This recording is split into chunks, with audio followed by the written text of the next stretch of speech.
All right, did a big yawn, and we are set for stream continuing. Hi everybody, hope you're doing well today. We're doing some more Judgment, and boy howdy, we got some shit to talk about. Good shit though, mostly good shit.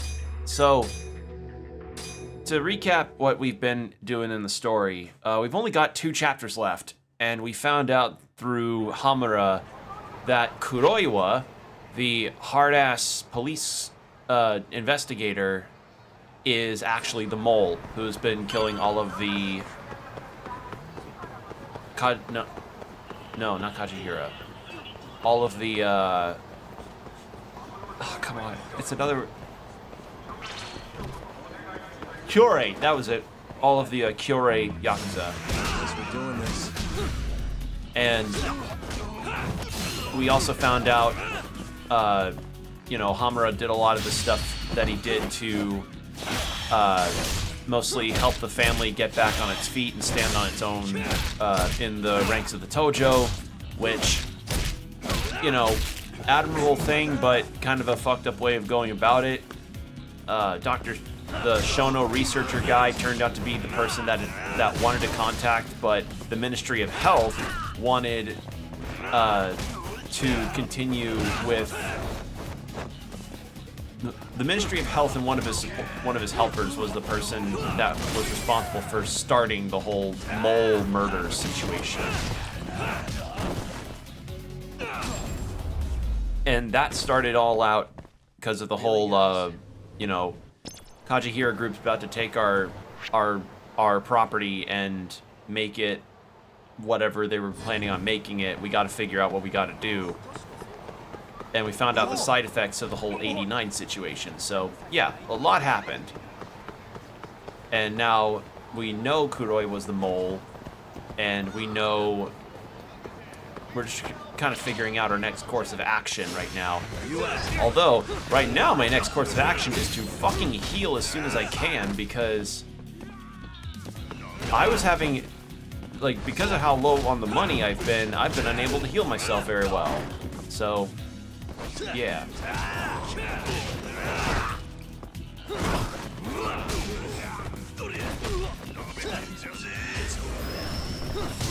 Mostly because there's this one dude with a cane who's just really, he was just a Suda51 character put in this game, and it felt kind of out of place, especially when his cane was, topped with a skull. And I'm like, bruv, what game did you just walk out of, buddy? Not even goofy enough to be a Yakuza, or too goofy even to be a Yakuza character.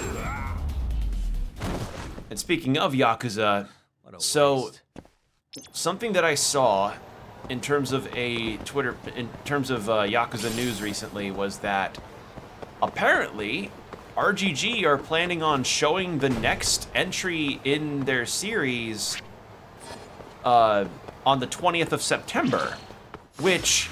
Guess we're doing this. Okay, so I feel like they should wait a bit before they announce their next game, unless they've been cooking in the back with potential sequels, or maybe they're gonna do something small like they had with Like a Dragon Gaiden. But I don't know, because Infinite Wealth came out back in February, and we're right now, and that was such a huge RPG that had so much to it. It had 2 big ass cities, essentially 2 playable characters towards the end of the game, alongside a myriad of other things, and I'm hurting for money, god damn it. Do I have to do virtual? I guess I gotta do virtual solo Mario Party to get some money. You have to do that real quick. But yeah, that got announced, and I just don't know how to feel about it. 'Cause, I fear that while having Like a Dragon be as popular as it is and get as much publication and get as much publicity and hype as it's been getting, which is great. I like that. I also feel kind of worried that they're announcing another game after this one just released. I don't know if that's been a thing with the Yakuza series, but actually, how many years between entries has some taken? Like, let's spitball an example. Yakuza's 4 to 5.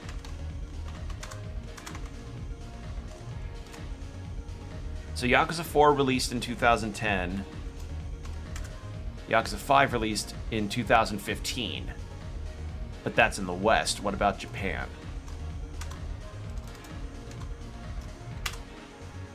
In Japan, it released in 2012. So typically, it's about 2 years or so. And who knows? Maybe I'm overly worried. Maybe I'm just like, okay, maybe they'll just reveal it instead of actually say like, hey, this is coming out super soon. Again, unless they are making this a side game thing that's been done in 6 months, like how Gaiden was done. But who knows? I just hear that, and I get the feeling of like, oh god, I really hope this doesn't turn into a Pokemon situation. Granted, and I will say this though, I say that, but Pokemon has a lot of other problems outside of just the yearly releases. And I will say for certain that a Yakuza and or Like a Dragon game is definitely of a higher quality than a Pokemon game in terms of the graphics and stuff. Mostly because they do get to reuse a lot of the assets that they build up.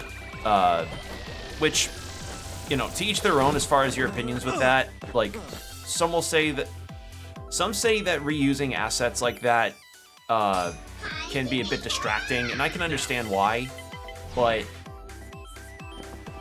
I don't know. I feel like Yakuza at least is a good case of being able to make so much out of, you know, one city or what have you.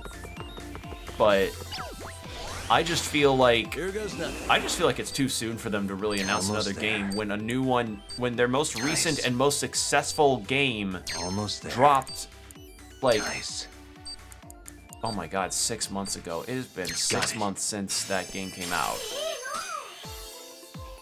Like, I don't know if this is the usual deal with the series for a game to get announced within the same year of a previous one's release. I feel like that's the influence of this really high spike in popularity the series has gotten.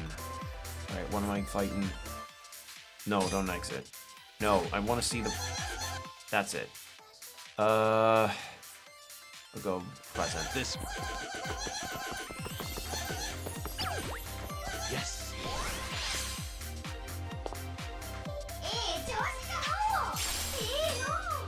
Crossroads.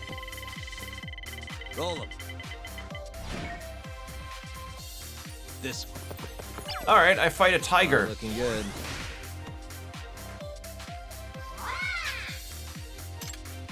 All right, fight a fucking tiger. I'll do it. Defeat enemies that leave mortal wounds. Oh yeah, it's a fucking tiger. Toranyan.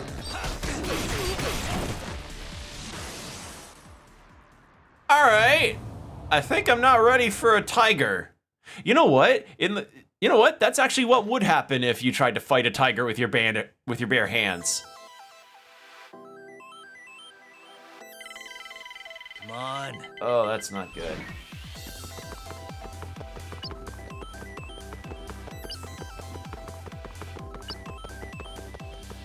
I just need money. I should have gone the other way. I was like, a tiger? 3 stars? Yeah, I think I could do it. I was wrong. I was so wrong.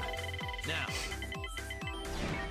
Yeah, that's my consensus, I guess, is just I'm tentatively excited because I did like Infinite Wealth a lot, even with some of the things that I found not entirely to be my...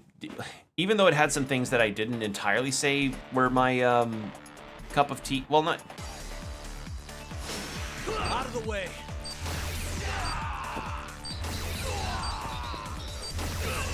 Actually, here's how I'll describe it. So, Yakuza, or Like a Dragon Infinite Wealth, felt like the I'm not sure if I would really call it the conclusion to Kiryu's story yet, since it really just seems like they can't let Kiryu go, even though they were kind of able to in Yakuza Like a Dragon. So I don't know. I guess we'll have to see with the trailer. I'm just feeling this. Come on. I'm feeling this feeling of like, what are the chances right now that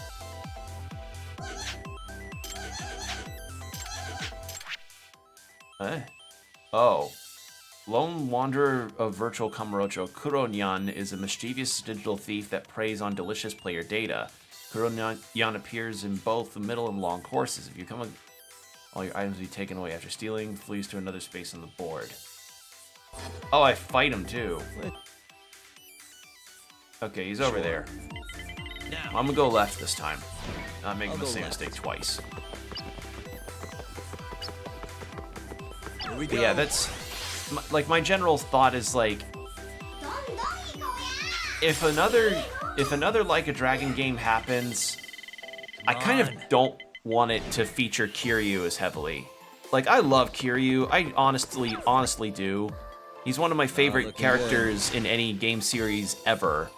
But we've had like, let's see, there was 6 and then Infinite Wealth, and it's just, again, like, it just seems like they are allergic to letting Kiryu not have the spotlight anymore. I don't know.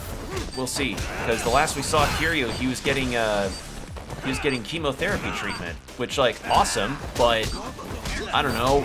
It just seemed like they were setting up his death so readily.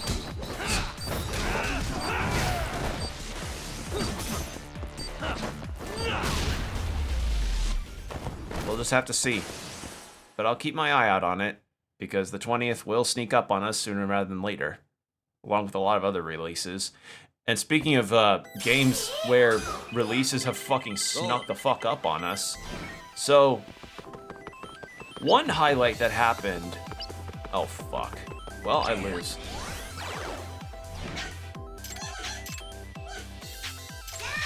I'm out. This is fine. I just needed the money to go heal. That's all I need. This is okay. I just needed to fucking go and get my health back. Alright. Just a straight shot. Please no Keihin or what have you fighting me. Yeah, I'm beelining to that as soon as I get healed. I'm also buying some fucking medkits. Yeah, the something recently that dropped this week was a Nintendo Indie World and Partner Showcase. Like a 2-for-1 Direct special. Now, my expectations were set kind of high considering how much of a fucking bonanza the previous Direct that we had in June was. Like, that was one that literally had something for everybody. And was essentially like something that got people's faith in Nintendo up because a lot of really good games were announced, and also was just something that made people really happy because people's favorite games in a lot of ways got, you know, reintroduced into the popular sphere. I mean, shit, think of Marvel vs. Capcom 2 or that new Zelda, like both new and returning stuff was featured that got people excited. And I'll say that the Indie World and Partner Showcase event were both pretty good. I'd probably say like I liked the Partner Showcase a bit more. And mostly because a lot of the stuff that was shown there was things that, again, people didn't expect. For one thing, I'm not a fighting game person, as you all know, but I do appreciate what fighting games have done for the industry, and also, you know, people's passion for that kind of game genre is always fun to see. I like looking at Evo clips and going like, that was a cool moment. A second Capcom fighting game collection got announced during this Partner Showcase. Like, Capcom's, like, left players reeling with the left hook that was the first Marvel vs. Capcom fighting collection. And then they just immediately go into a right uppercut with this new collection that has Capcom versus SNK and Power Stone and Plasma Sword. And I'm like, okay, all right, that's pretty sweet. And then they fucking show some other stuff that looked really nice from my perspective. That new Atelier game, I know of the series of Atelier, but I've never actually played one myself. And I'm kind of interested in the new one because it's a new protagonist and seems like it's a story that'll probably be something that's more my speed. Because a lot of Atelier seems to be more cozy, kind of lighthearted, and I like a lighthearted story, but something about the new one just looked really interesting to me. And then the two announcements that easily got me both hyped and befuddled was Yakuza Kiwami being put on Switch at the very end of the showcase, which I and a lot of other people have made the joke of like, or thought like, could it really work on Switch? Like, not in terms of controlling it, because Pro Controller and, you know, it could, I don't know. I was skeptical because I was like, could it run it? And then people have reminded others that, hey, Persona 5 is on Switch. Witcher 3 is on Switch. Skyrim is on Switch. Those games are pretty high fidelity. Granted, they do get nerfed in terms of their fidelity because of the Switch's limitations, but Kiwami is not The Witcher 3. It's not gonna, it may make your Switch kind of sing a little bit, but it's not gonna make it scream like it stubbed its toe on the coffee table, you know? So I think the thing that I just kind of still sit with is like, why Kiwami 1 and not 0? Why Kiwami 1 on Switch and not 0? Because if they really wanted to test the waters with Yakuza on a Nintendo platform to an audience that likely, like for some maybe Switch-only players, you know, never really experienced the series, but likely have heard of it because of all of the memes, or to people that want to be able to play them on the go and they don't have a Steam Deck like I do. I'm not going to get it on Switch, by the by. I've got pretty much every Yakuza game on my PS5. I'm set. I'm okay. I don't need it. But this may be people's first introduction into the Yakuza series, and I just can't help but think, like, why not 0? Why not 0? Like, because I'm also scared of how they'll price it, too, because while Kiwami has a lot of content that would quantify it being on a more full price point, Kiwami and a lot of the other Yakuza games are, like, dirt cheap on different platforms. Literally, whenever a Steam sale happens that features Sega games entirely, Yakuza goes about as far in terms of the entire series as like $60 for multiple games, if not the entire franchise. It's a cool voice crack. So I don't know. I think Nintendo could probably still just go like, yeah, we'll keep it to the $20 format that everybody else has got for it. I don't know if they're gonna pull a Nintendo and have it be as much as that Donkey Kong Country remaster. God, that's shit. Like, $60 for a Wii game that granted has the 3DS content, but not even a graphical uplift. Come on. But yeah, I just still am thinking, like, why Kiwami and not 0? Why not 0? Because 0 is the prequel that everybody loves, and it also is the best introduction to the characters. I guess they just wanted the posterity's sake for really Kiwami being technically the first game, because it is a remake of Yakuza 1 on the PS2. But 0 is a prequel.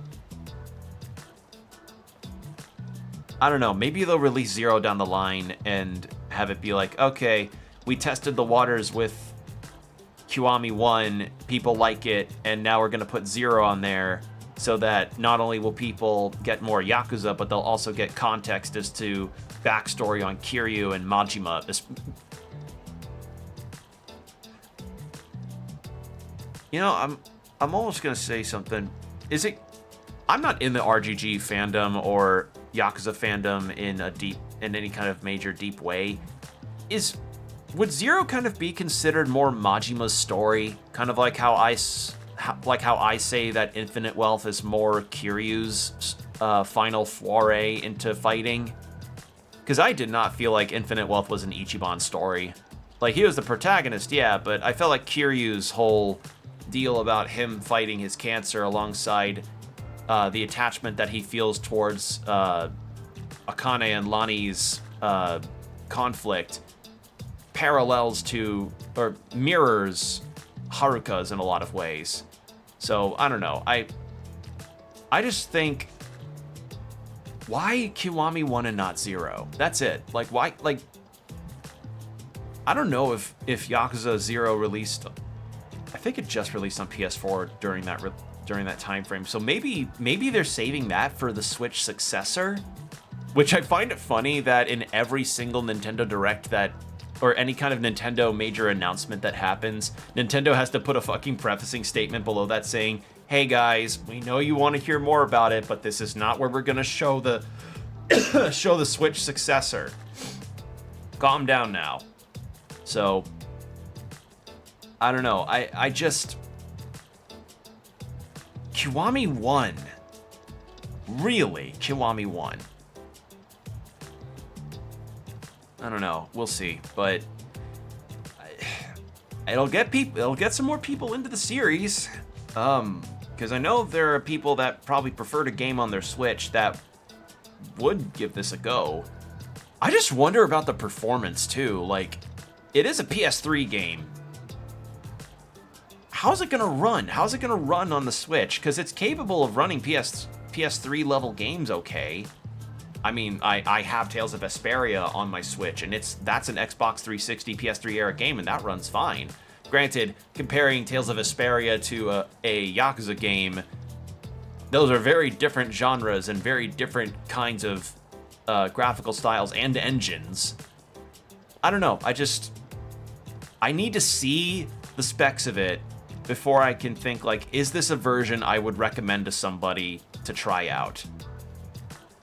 Because if it's literally just only Kiwami 1 and it runs about as well as I would fear on the Switch, I would just say get the PC version, get the PlayStation or Xbox, literally get any other console or PC version instead of the Nintendo one. But again, we got to keep our eyes out on that, I guess. With my charming Hasaku face, steamy Onomichi ramen hat, cute fish pouch, cool boots, vital for any fisherman, and my bold and trendy Ono shirt. That's right, I'm the pride of Onomichi. Ono Michio. What the heck? Weird. Hello everyone, I'm Onomichio's producer, Hironaka. How about it, sir? Would you like a destination tour with Onomichi's very own Onomichio? I take it he's some kind of local mascot? Exactly! Have you heard of him? He's from Onomichi, Hiroshima, a debonair fisherman with a great love of the sea. Sorry, first I'm hearing it. I guess we've still got our work cut out for us. Maybe he's not quite refined enough. If only we could do it like him. Sounds like the mascot business is pretty harsh. Hey there, mister. Nice to meet you. Hey, Michio-kun. That's not right, remember? You're supposed to say nice to meet you when you greet someone.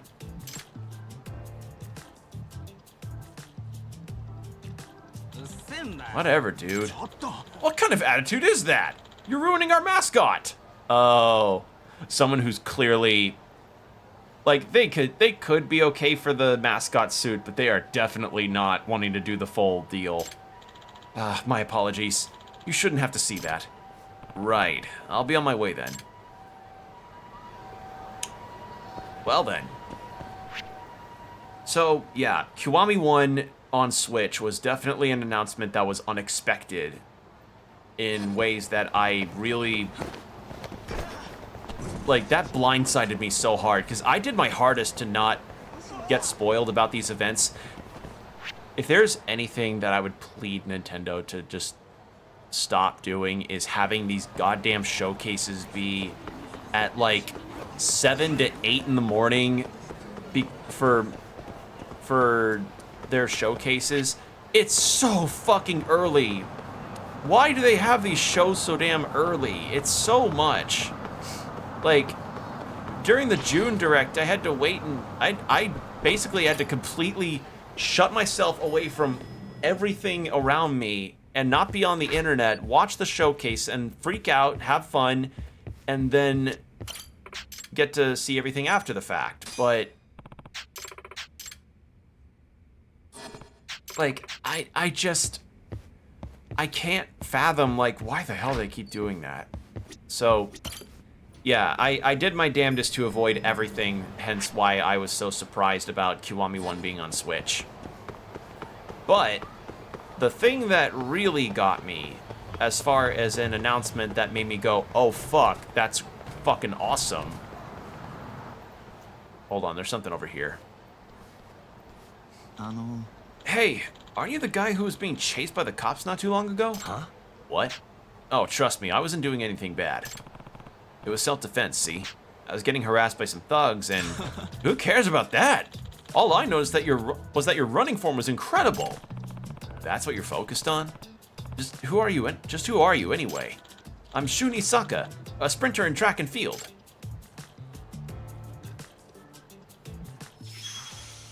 Shun Isaka.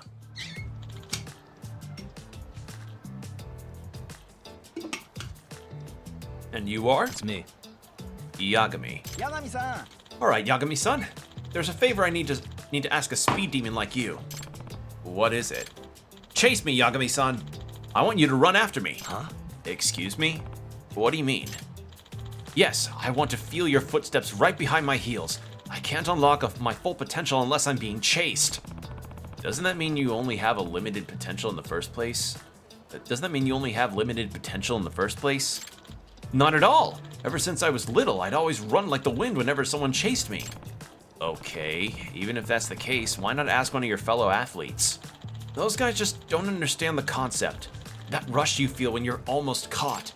Your running has a particular intensity, Yagami-san. Seeing those legs pound the pavement, it's what I've always yearned for.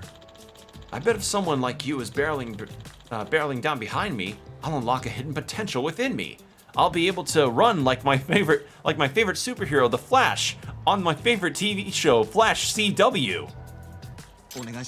Please haul ass for me, Yagami-san. I'll give you something special if you do.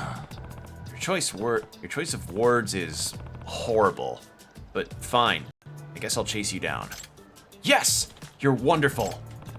So how do we start this thing? Just chase after me. Let your predatory instincts run wild. Let's just get this over with. Woo, yeah! And get on your mark. Then, on your marks, get set, go! So, the second announcement that got me really that was more my hype thing.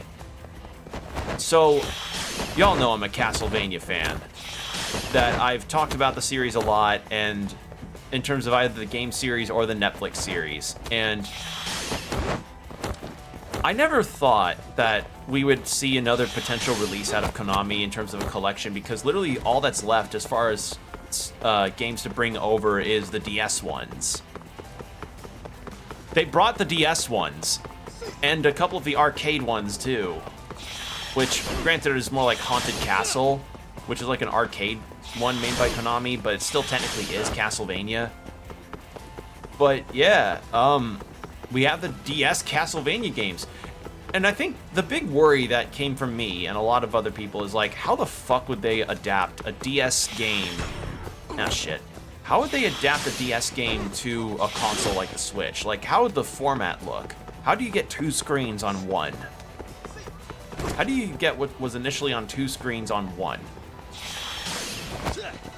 And from the UI that I saw, they definitely thought of an interesting solution. They kind of formatted it almost like how a lot of people format their captured DS games in Let's Plays, where they have the bottom screen in a corner and like some other stuff in the right corner, and then the game is on a larger section of the screen. So it's kind of like in thirds. So yeah, hold on a second. Ads are starting now.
All right, the ads are done. All right, let's talk to this guy, and then then I'll talk more about this whole DS Castlevania thing. Yagami-san, you were nothing short of amazing. Well, did you unlock any hidden potential? Yes, I feel like I grasped something important during our little jog. Here's your reward, as promised. Good, and I'll be going now. Wait. I actually still have some more grasping to do. Huh? What? Firmly grasp it. Yeah, I grasped something important during our run, but it wasn't a full grasp. So please help me again sometime. I guess I could, if I feel like it. Sounds like a plan. I'll be warming up right here, so please come talk to me whenever you're free, Yagami-san. Alright, so we just might as well do it again. So. Yagami-san. Hey, Yagami-san, are you feeling up to the chase? Sure, I might even run you over if you're not careful. That's the spirit. Then on your marks, go. So, yeah, the DS Castlevania games look like they're formatted really well. Although, according to what I've been seeing, a lot of people say from those who bought the game right now, because that's the other fucking thing. They shadow dropped it.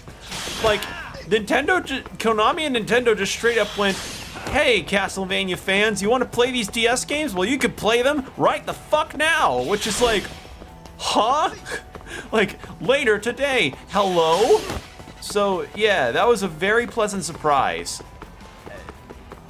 Like, a lot of gamers, myself included, have not been quiet about our disdain for Konami and how their direction has gone.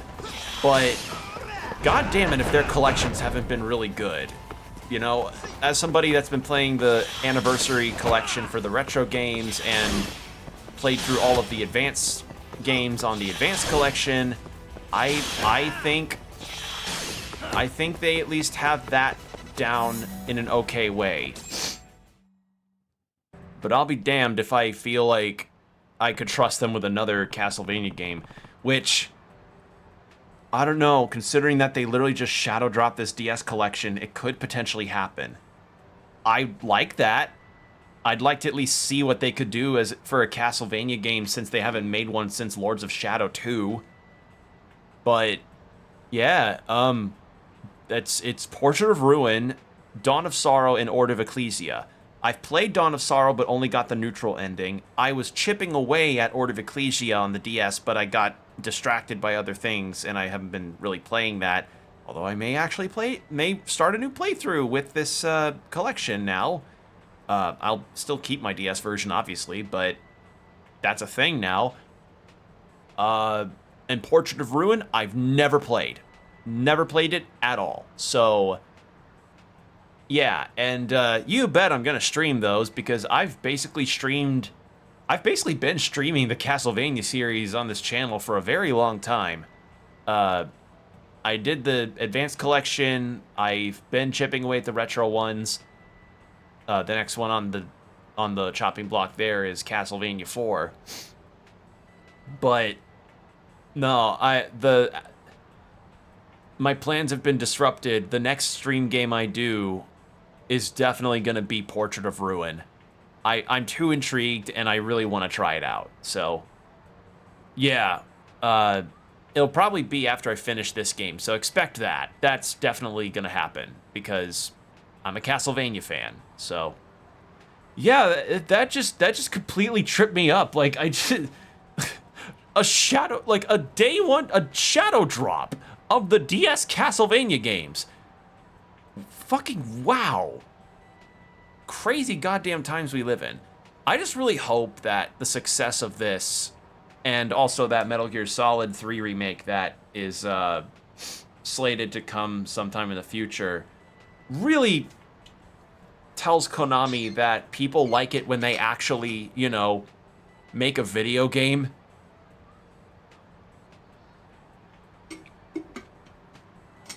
I'm not really sure how the whole Silent Hill 2 situation is going to pan out, though, because that's the thing. The Metal Gear Solid 3 remake, I don't think, is being made by Konami, and I don't think and I know the Silent Hill 2 remake's not being done by Konami. It's just published by them. So, I don't know if they could find somebody that would be willing to take on Castlevania or what have you, if they can just start to publish video games again.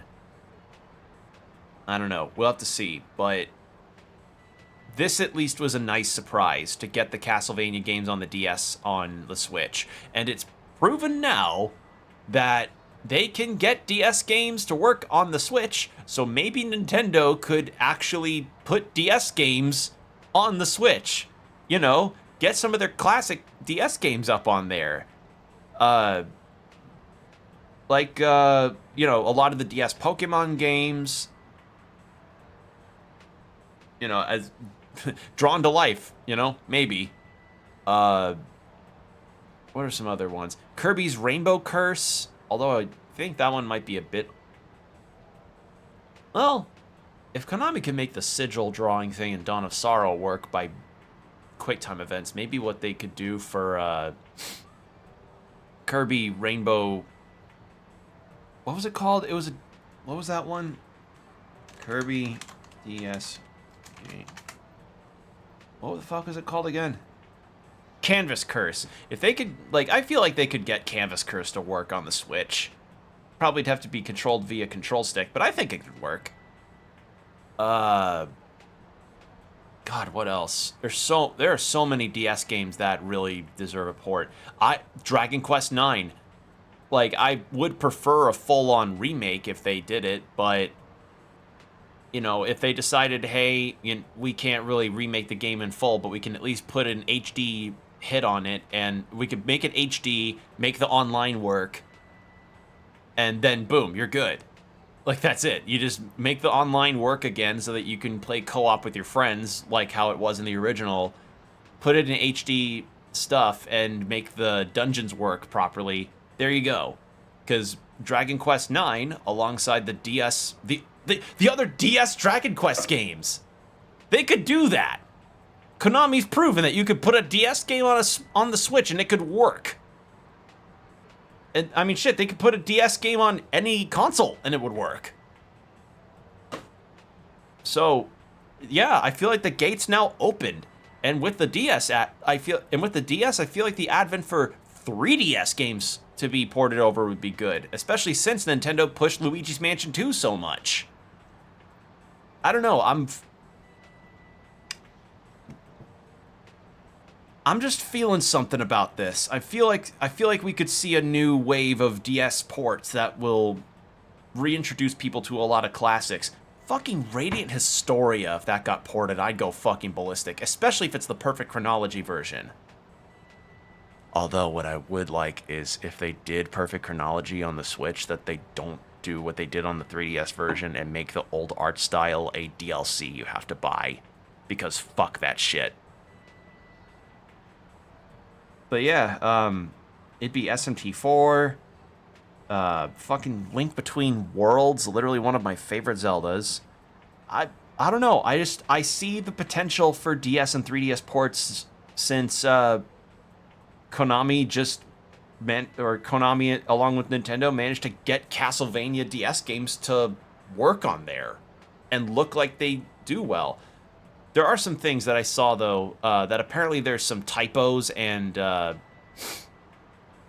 some typos in the game right now, in all of the games at this time, because there's stuff like, hey, summon allies instead of summons allies for spell descriptions or what have you. Like, those things, but for the most part, I hear pretty decent feedbacks regarding how the ports control. So, I mean, shit, they got Dawn of Sorrow's whole magic circle drawing thing to be a button press or button QuickTime event instead of having to draw on the DS screen, which already makes it the superior version of Dawn of Sorrow.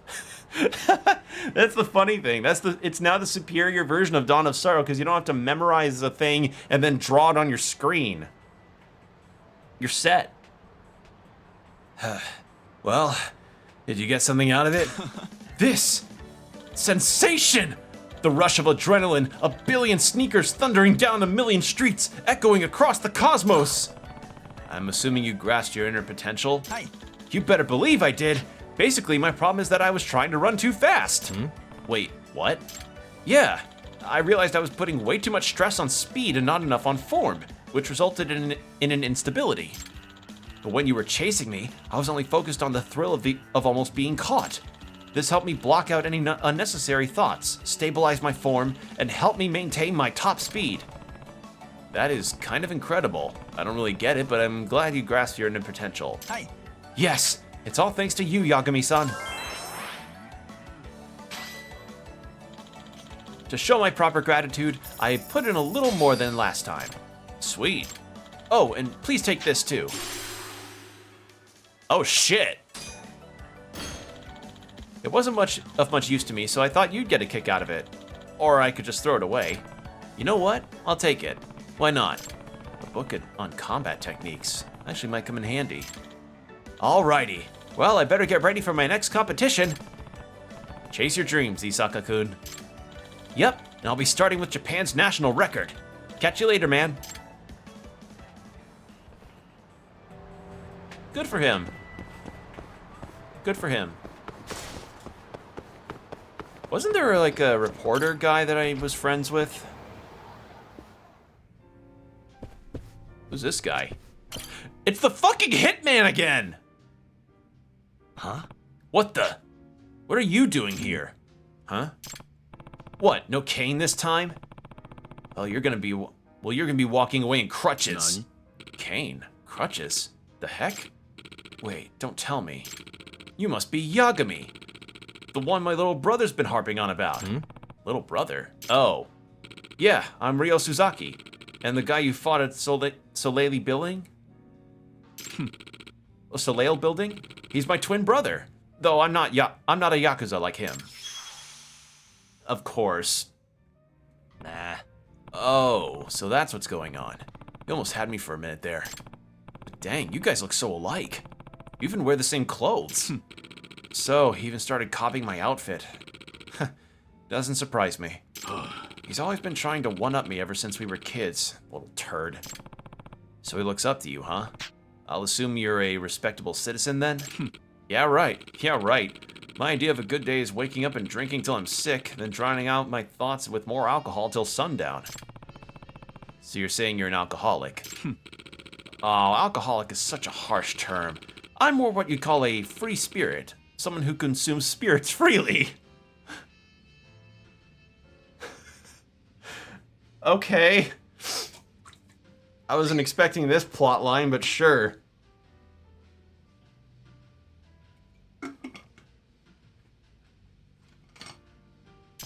Wow. Guess you both have changed a lot since you were kids.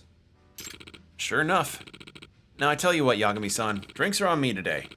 To make up for all the trouble my little brother caused you. Yeah, he caused me some fucking trouble. Caused me a game over. Oh yeah? Oh yeah. But only on one condition. You gotta outdrink me to earn it. Loser treats the winner. Those are the rules. So that's how you've been weaseling free drinks out of people? Nice try, but I'm not falling for it. Did I scare you away? You're free to run along if you can't take the pressure. Sure, what? Maybe he gives me a combat book too. I got the max alcohol tolerance stat. I'm good. Imagine that though. Imagine like you level up your alcohol tolerance by just going into your skill menu mind and you're like, ah yes, I'll allocate my skill points into being able to drink more than 2 whiskeys without feeling completely tipsy. You talk like you're a pretty heavy drinker, but then again, so am I. You're ready to start when you are. Now you're talking. Let's get our drink on. Well, looks like you can hang after all. Good, because I'm just getting warmed up. Huh, you sure can handle your liquor. Can you handle another round? Huh, I guess you really weren't all talk. Why don't we call it a day? Sure. Damn, never thought I'd lose when it comes to drinking booze. I gotta rebuild myself from scratch. Guess today's drinks are on my dime, eh? Those are the rules. But if you drink all day, what's your job?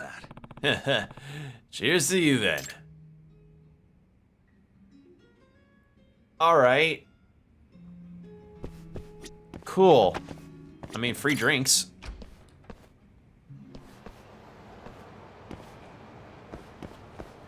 Alright, and then there's the reporter guy over here.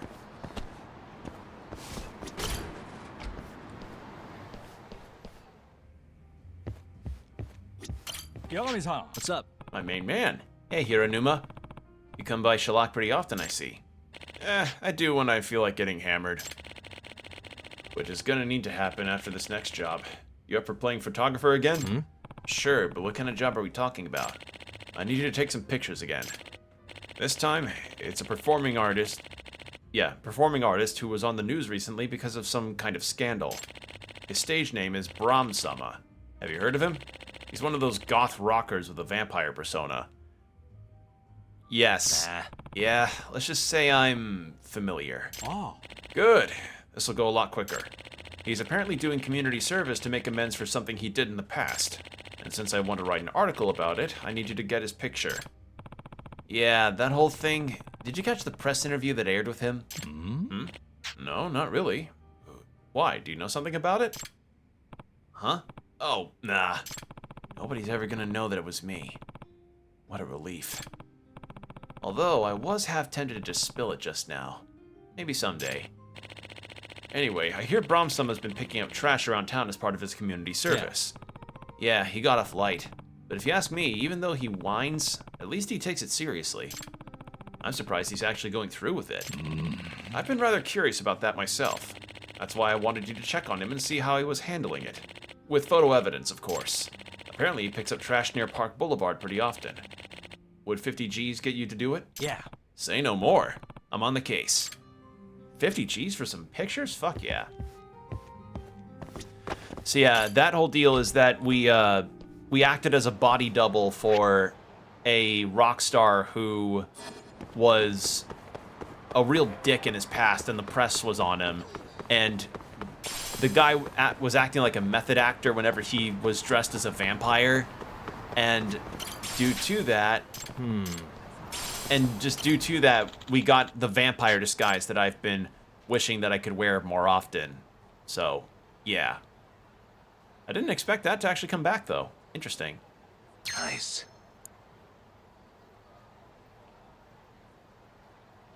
But yeah, that's... Almost there. I'm just still thinking, like, what other DS games need to be Nice. ported? Because I know Pokemon is the obvious draw, considering some of the most popular entries in the Pokemon franchise have been on the DS and 3DS. Like, God, could you imagine the day that Heart Gold and Soul Silver managed to get ported over to the Switch? People would lose their shit. Although, I don't know if whether or not they would want to... My big worry, I guess, as far as, you know, bringing DS games and 3DS games to the Switch would have been like, oh, they put it on the Nintendo Switch Online service, but I think 3DS games are in the clear since they did Luigi's Mansion for remasters. DS games, I'm worried if they do that for the Switch too, because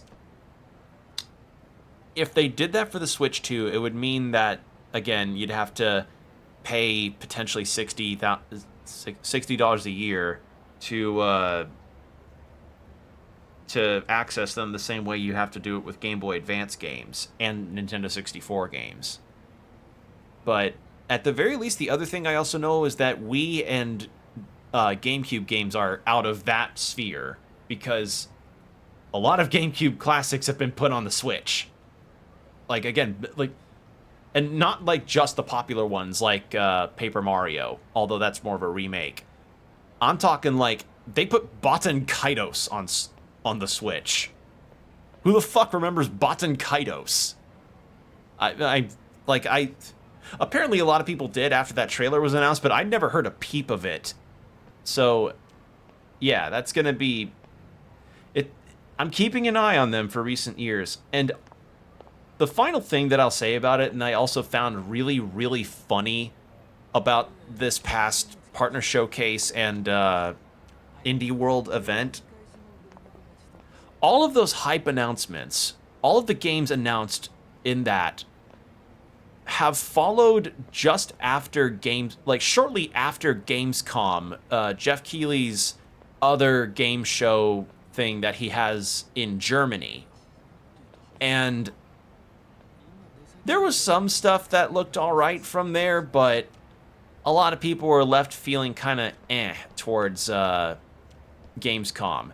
And I just find it funny that once more, like a week or so after Gamescom happened, I think it was a week, Nintendo comes along, slams their dick and balls right on the table and says, here's what we have to show. These are our games that we've got on our platform. By the way, we shadow drop Castlevania. Here's all of these Capcom fighting games and Kiwami on Switch.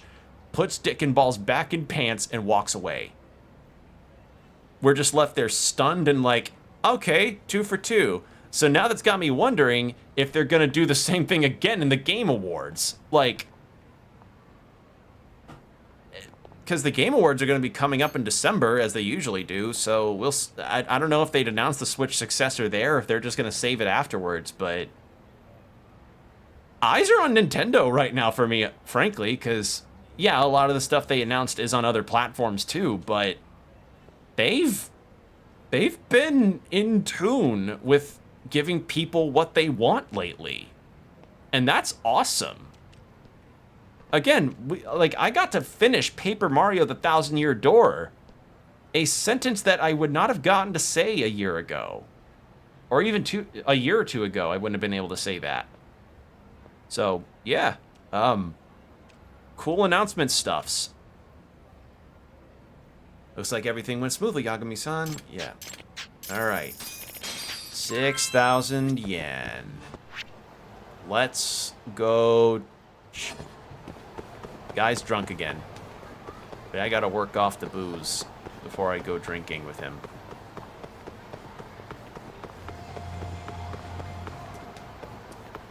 Oh wait. I could probably buy that new skill that I got, huh? Where is it? Where is it? There we go. And I remembered that I did check where some of the other things were, the other martial arts scrolls, so I think one of them was in a gambling hall, so I gotta go check that when I can. Alright, do you have anything new? Nope. I suspect that a lot of those will unlock within the next 2 chapters. Probably next chapter. Yeah, probably next chapter. Like one next chapter and one in the final chapter to fully get that. Oh, wait. I didn't even notice the friendship meter there.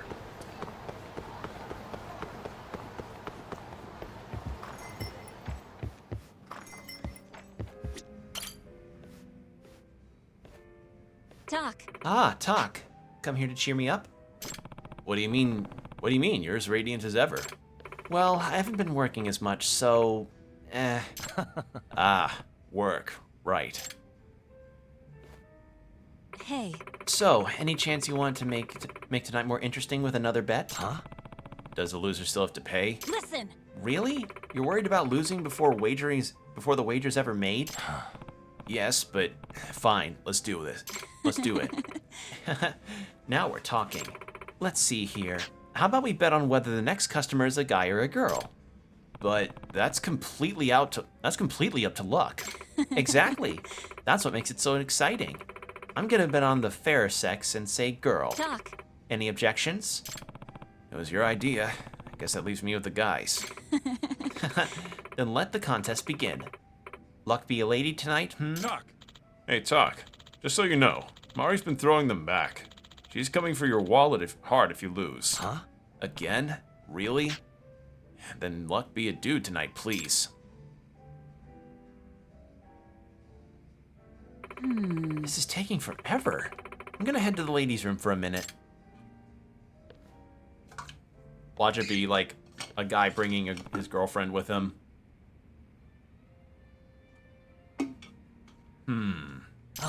Wait a sec. Who says it has to come down to luck? Would it really be so wrong to just call someone over right now? I mean, she just sauntered off. She had to be thinking the same thing. Well, it's on then. Now, who should I call up? Kaito's recovering from a fucking bullet wound. Genda? How about Genda-sensei? He might be down to drink. Let's see if I can call him before Mari gets back. Damn it, he's not picking up. Of all days.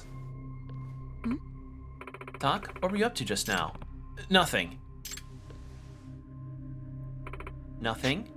And I was so sure you'd take that opportunity to call up one of your boys. Oh, come on. I'd never do something like that. Probably. Certainly not. Besides, it would have been pointless if you had. And why would that be?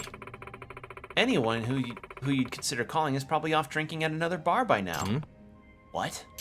I mean, if you were going to call someone, it'd be Kaito-san or Genda-sensei, am I right?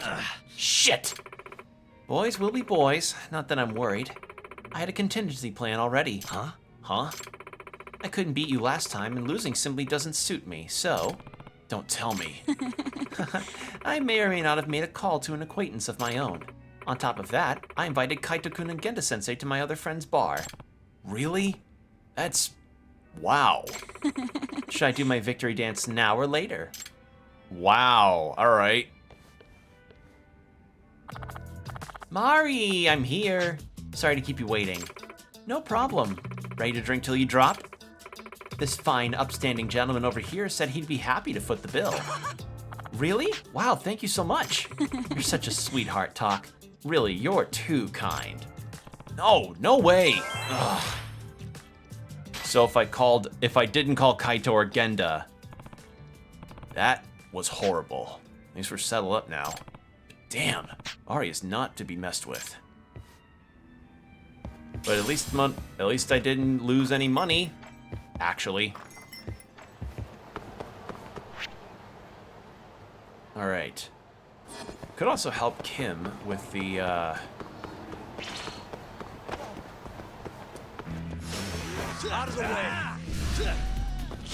help Kim out with the restaurant. And then we'll continue the story.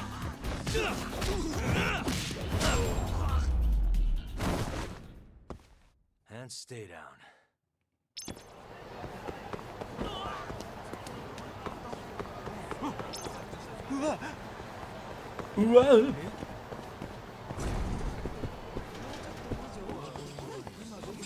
All right. Oh, Yagami-san. Welcome to the beef zone. Hey. Thanks. Has business been getting any better? Well, we made rice refills free like you suggested, and now we have way more customers. Is that right? That puts my mind at ease. Yeah, I figured that'd be it, because we've been helping his business sort of get back onto good terms, and one way we suggested was free rice refills, because rice pairs well with beef, as it would with a lot of things, and if it's something that's easy to make, like rice, it should be like, yeah, of course you'd get refills with that. Much like how you should get free refills with drinks. And also that maybe you shouldn't be charged for water. But maybe that's just me. But that's still not enough. At this rate, Conray's gonna swallow us whole. Can you think of any other ideas? I don't think a meat place doing dessert would do well.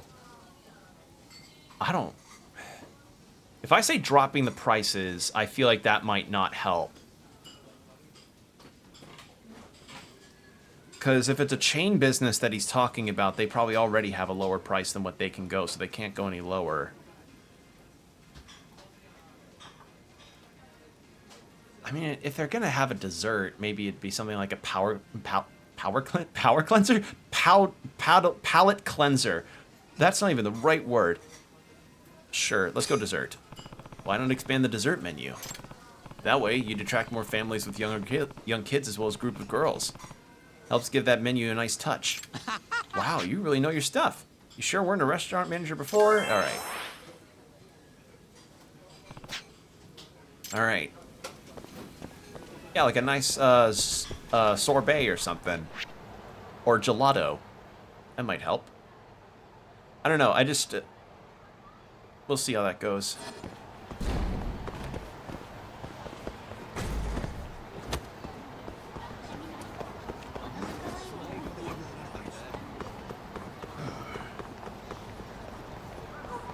Yeah, we don't really have many other side content things to do.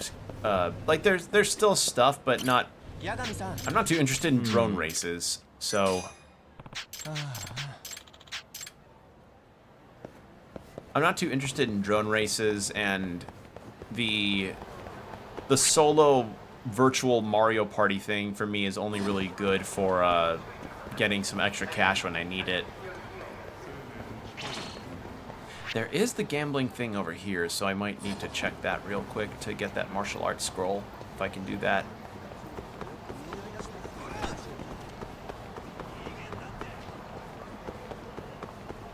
Alright, so Park Boulevard.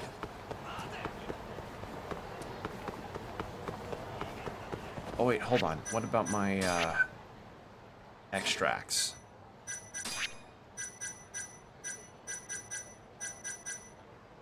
Bronze plates. All right. Well, I can get those at the pawn shop, so I might do that in a minute. I think it was the second floor. There was a gambling thing here that had a scroll that I could get for my combat.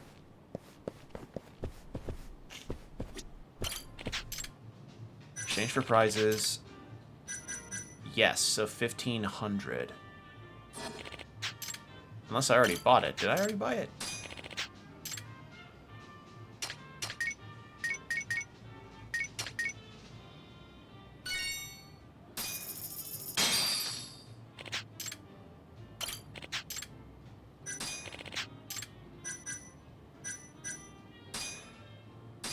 Oh, that just only took me to Icy. You know what? Fine. Let's try some blackjack. See if we can get some money up in here.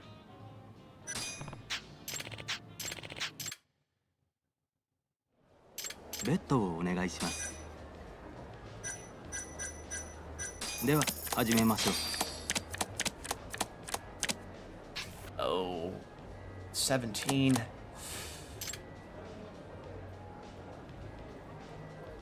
I'll stand.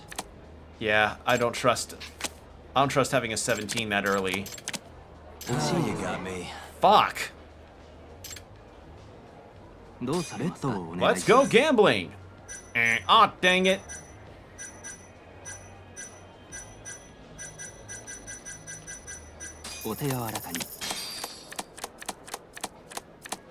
Okay, that's 20. I am not. No. I'll stand.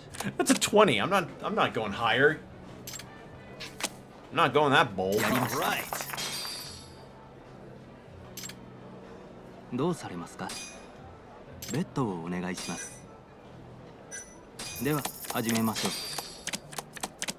Alright, 3.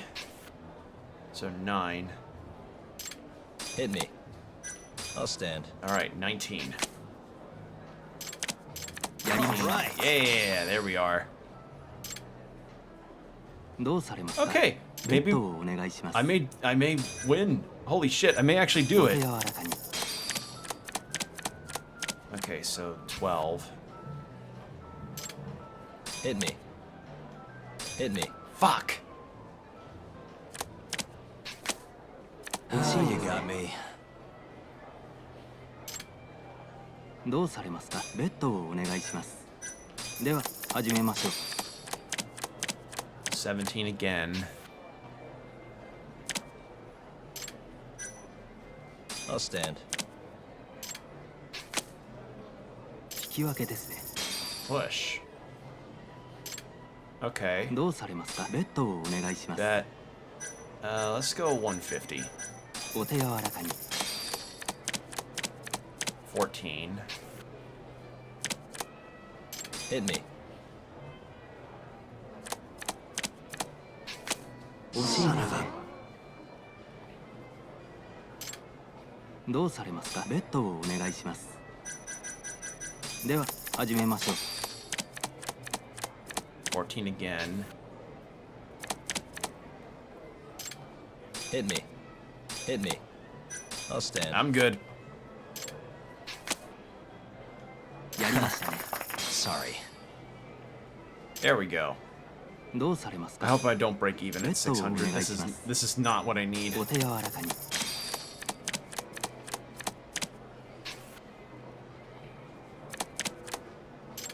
Hit me. I'll stand. Fucking God. Got me. どうされますか Fuck it. I'm stopping now. Before I make any bigger mistakes.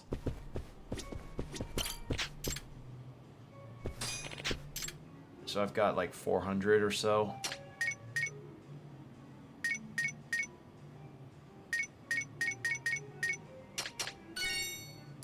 Damn it.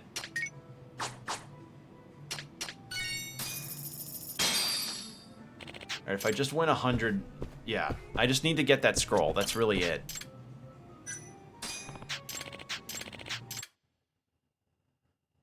Bet をお願いしますでは始めましょう Okay, that is... 7? 17. I'll stand. No. 引き分けですね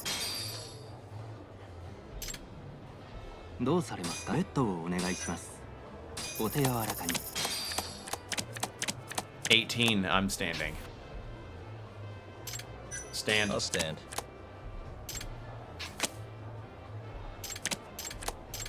引き分けですね Another push? I'm getting cooked from a martial arts scroll. I just want my martial arts scroll, please. Alright, what did I get? 15? Hit me. Stand. I'll stand. I'm not brave enough to try for a post 17. Fucking come on! どうされますかベッドをお願いしますお手柔らかに 16. I'll try. I'll take the insurance. Hit me. Damn it, I knew it. 惜しいなどうされますかベッドをお願いしますでは始めましょう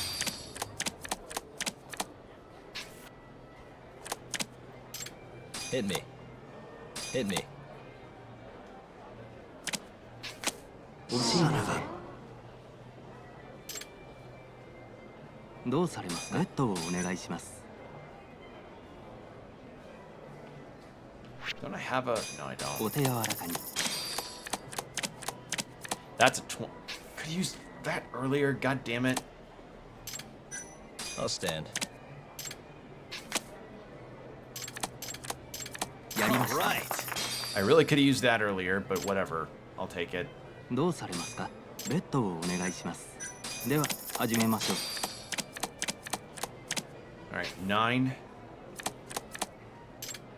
Hit me. I'll stand. I'm standing.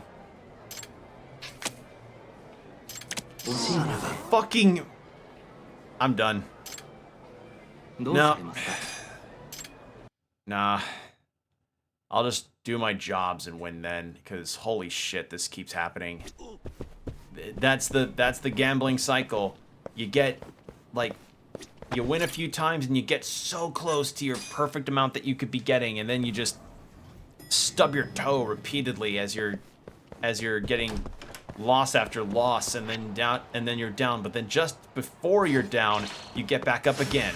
I'm getting paid 50 grand for the next for this photo job, so I should just do that and then buy the chips and get the damn scroll. Because I'm doing this all for a scroll, mind you.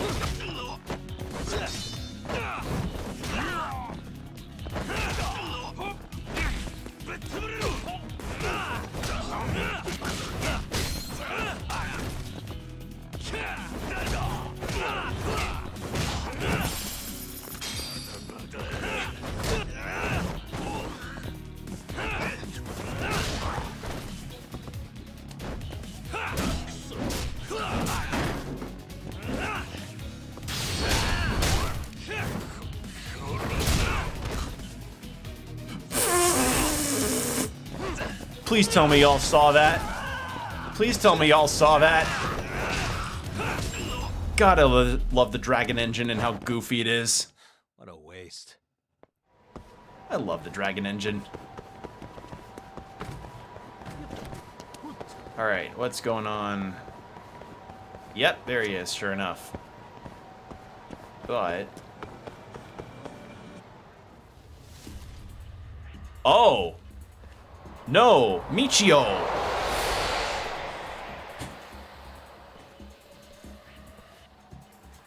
Hey, isn't that the weird mascot I saw earlier? Charles? Wait! Thief! Someone stop him! Thief?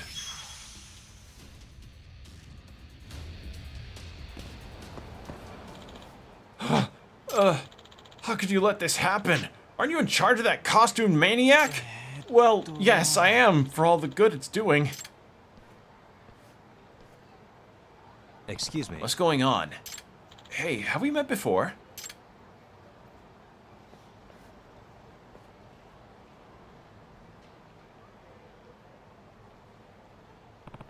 Well, I thought you said something about a thief. I did! That Onomichio thug just robbed my convenience store! That mascot is some kind of crime... that mascot is on some kind of crime spree? Crime spree? No, this is all a huge misunderstanding. I know what I saw. Well, yes, but what I'm trying to say is the guy inside the costume isn't the true Onomichio. What do you mean? The kid I hired to play Onomichio was a boy named Nishimura-kun. But he was unhappy with the part, so he texted me that he would be quitting. And rather rudely, might I add, he said, I quit. I left your dumb costume on the side of the street. He dumped your mascot outfit on the sidewalk and left? Yes, and he didn't even write where, so I've been searching all over for it. But that's when I caught wind of Onomichio committing a robbery. And now we're all caught up. So some opportunistic bastard saw a mascot costume on the street and decided to rob a store? Hi. That seems to be the way of it. Excuse me. I'm sorry, but why'd your worker quit like that? What would cause him to be so careless? It's probably because he couldn't handle the pressure that comes with being Onomichio. Or maybe it's because you were kind of being overbearing about representing the character right. Although he was a mascot, like, if you want to work as somebody in a mascot costume for something, you really have to commit to the bit. I imagine there's a lot of Disney workers will have some words to say regarding this.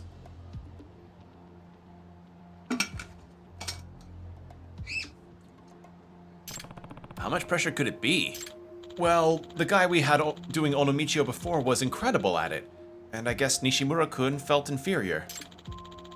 He just couldn't express the refinement, the maturity, all the things his predecessor had and more. So it probably got to his head, and rather than try harder, he just up and quit. I see. So you have no idea who could be in that costume right now? Oh. Right. Well, we have to consider that Nishimura could have lied about throwing the costume away. It would be a perfect alibi to say he threw it away and then go rob a store with it. That rascal caught me completely off guard, I'll have you know. And this is all your fault. I lost 500,000 yen in cold hard cash. Don't you think we should prioritize finding Onomichio before anything worse happens? Hey, guys. About Onomichio. I saw him go inside that arcade Charles. What? Then there's no time for talk. Let's go catch him. Yeah, I'm going in too.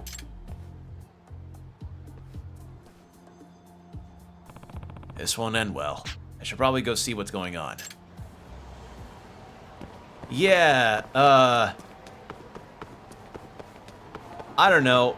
I'm not somebody that would ever want to work in a mascot costume. So, but I do understand that playing a character like that can be a bit much. Or it can be draining. Especially when you're told to be like, no, you have to constantly do it this way. Like you're being constantly compared to. Oh no, the costume has been abandoned. So the suspect came through here. Sure seems that way. Let's take a look inside. Now fess up! Who just robbed me? Huh? Nishimura-kun? Hironaka-san! What are you doing here? Why would you quit your job and then go loaf around in an arcade? I'm sorry. His job? Are you saying this is the guy who was in the Onomichio costume? Yes, this is him. Then that means he's the thief. Wait, a thief? This has got to be some kind of awful coincidence. Oh, sure, coincidence. Don't lie to us. It's true, though. I was pretty pissed about the umpteenth lecture, so I came in here to blow off some steam. You're pissed at me? I've been in here all day, I swear. Besides, the guys who came in after me were way shadier. Hey, don't drag us into this mess. Yeah, I just wanted to play some games in peace, man. Are these the 4 guys who've entered the arcade? If that's the case, it means one of you is the culprit. Well, he's got a backpack. Oh, he's got the bag that... Not it. I'm not it. I could never pull off a robbery. You guys all suspect me then? That's not right. Did anyone see someone taking off the Onomichio costume by any chance? I asked the same question before you came in, but no one saw anything. Listen, you bunch. I'm going to call the cops, so everybody stay put. Got it?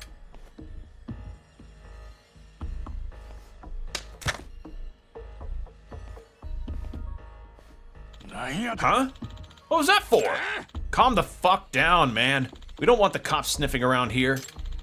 Oh, you don't, do you? Well, that sounds pretty suspicious to me. Why's that? And what's in that bag of yours while I'm at it? It's got nothing to do with you, and I don't have to show you shit. Is that because you look guilty you'd look guilty if you did? Shut up, I'm leaving. I'm afraid not. Move, or I'll make you move. If you want me to move so bad, show me what's in the bag.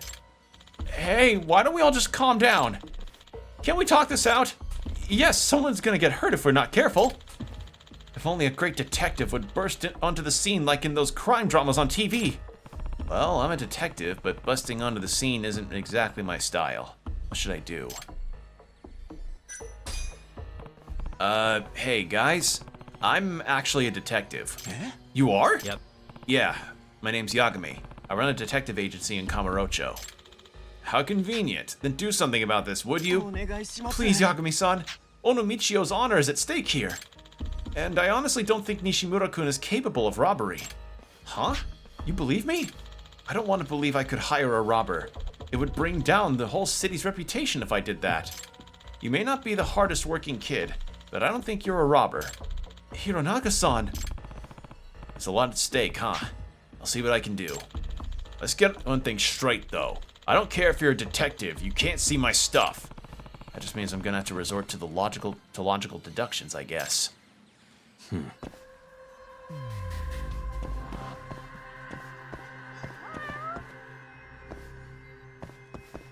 What the?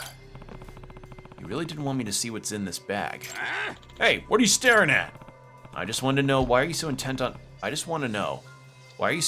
hiding what's in that bag? You really want to see it? Fine. You can pay the viewing fee with your life. It's that important, huh? Just let it go, man. I'm not joking about killing you. Gotta say, the lengths he's going to make sure we don't see that bag are pretty suspicious. What if it's just a dojin he bought? He bought his favorite dojinshi at Comiket, and he's just keeping it hidden. Suspicious. A tote bag. I can probably peek inside. Feel free to have a look. I'm not worried.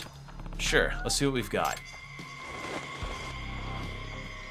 A wallet with a few thousand yen and some candy. See? Although I guess you could hide the real deal somewhere in the arcade. Hey. You don't carry a bag? Yeah, I've got pockets for that. So the bag in the hallway isn't yours? The bag in the hallway? What do you mean? I haven't even looked in the hallway since this whole mess started, man. He really doesn't know about the bag? Or is he playing dumb?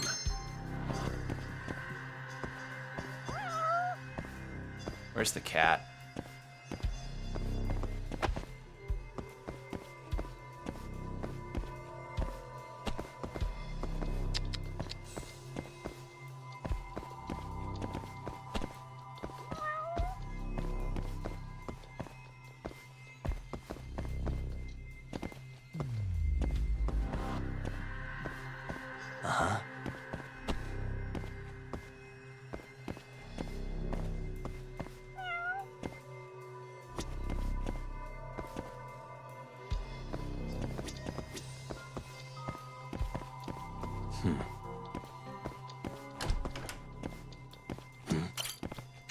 The bag is empty, so they've already transferred the money that it stole somewhere else. Why would he switch bags, though? Suspicious. So they threw the costume away here. Nobody here seems to have noticed it happen. I do notice that the pants and the boots are missing from the costume. There you are.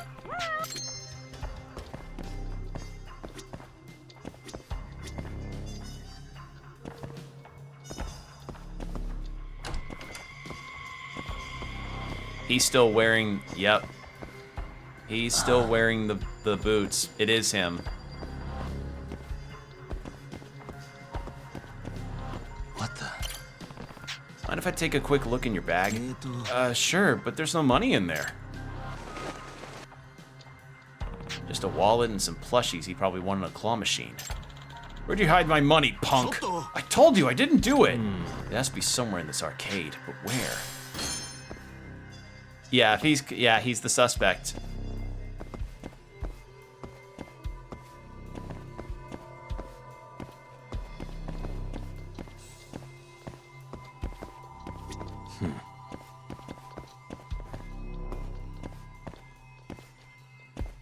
Yeah, I noticed the pants are missing from the costume, and he's still wearing them, so, yep. Oh! Are there? What's back here? A one-stall bathroom. I looked, but everything seems fine. I see. There's shoes in the garbage. Well, I don't know why that's the case, but... A trash can for recycling, and inside we have empty cans. Yep.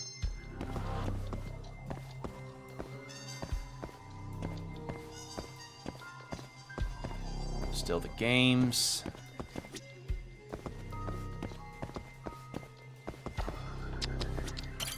Hey, did you see anything? Anything that might help? Huh? No, I was dozing off in the back. Useless. You don't have anything. So yeah, it is him because he's also still wearing the pants. Suspicious. Trash can for recycling, empty cans. You always check the trash.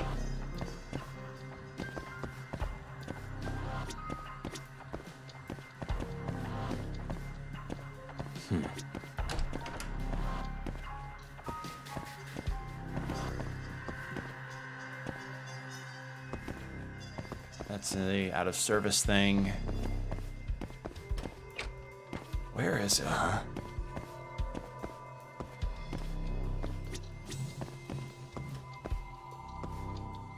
Hey. Oh, security camera. I should have thought of that earlier. Don't bother. The staff already told me it's a fake. Well, that's a shame. We'd have solved this in seconds otherwise. Oh man, my favorite game, Super Gunman. I can't wait to see the movie.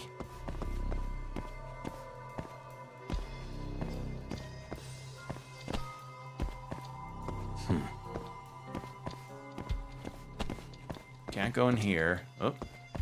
Nope.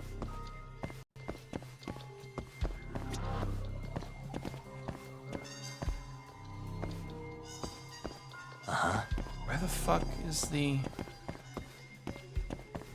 Check the robber's costumes and belongings. I checked the costume, though.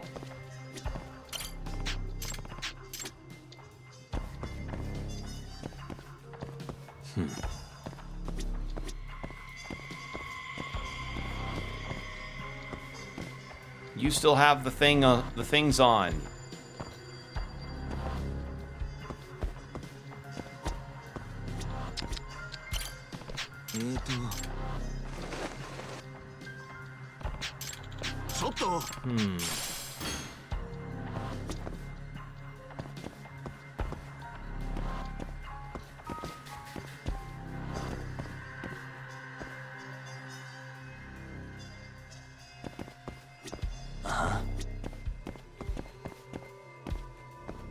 Said the bag was empty. Suspicious. Oh, the pouch in the fish. Oh, nope. Well, it probably wouldn't still be there if it was. Never mind, that still wasn't it.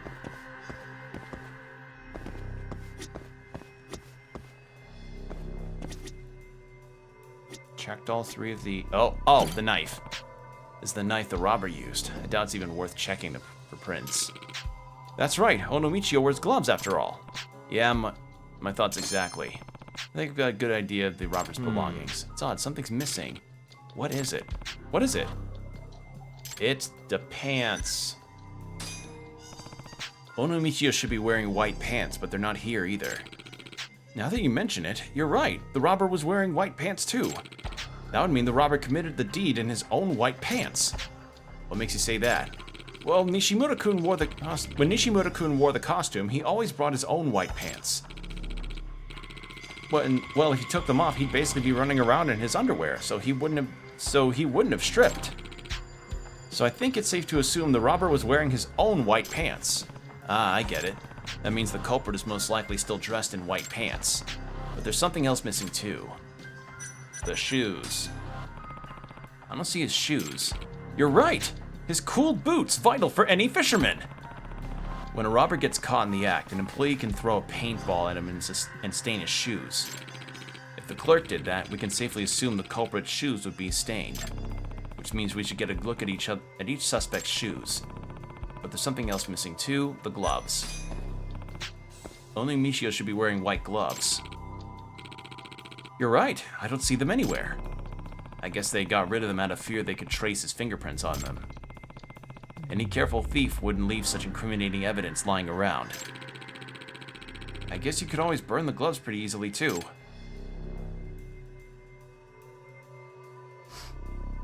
Alright, there's a ad, give me just a moment.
And I'm back. Alright.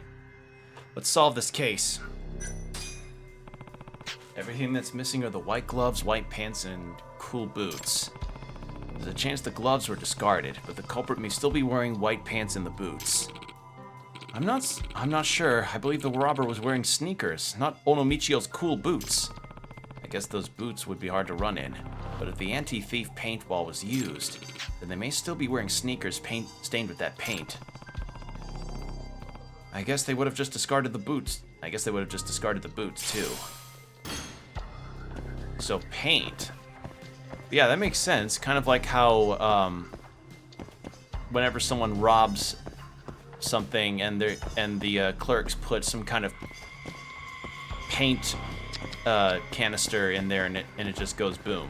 Hey, White pants, the same color as the robber. Huh?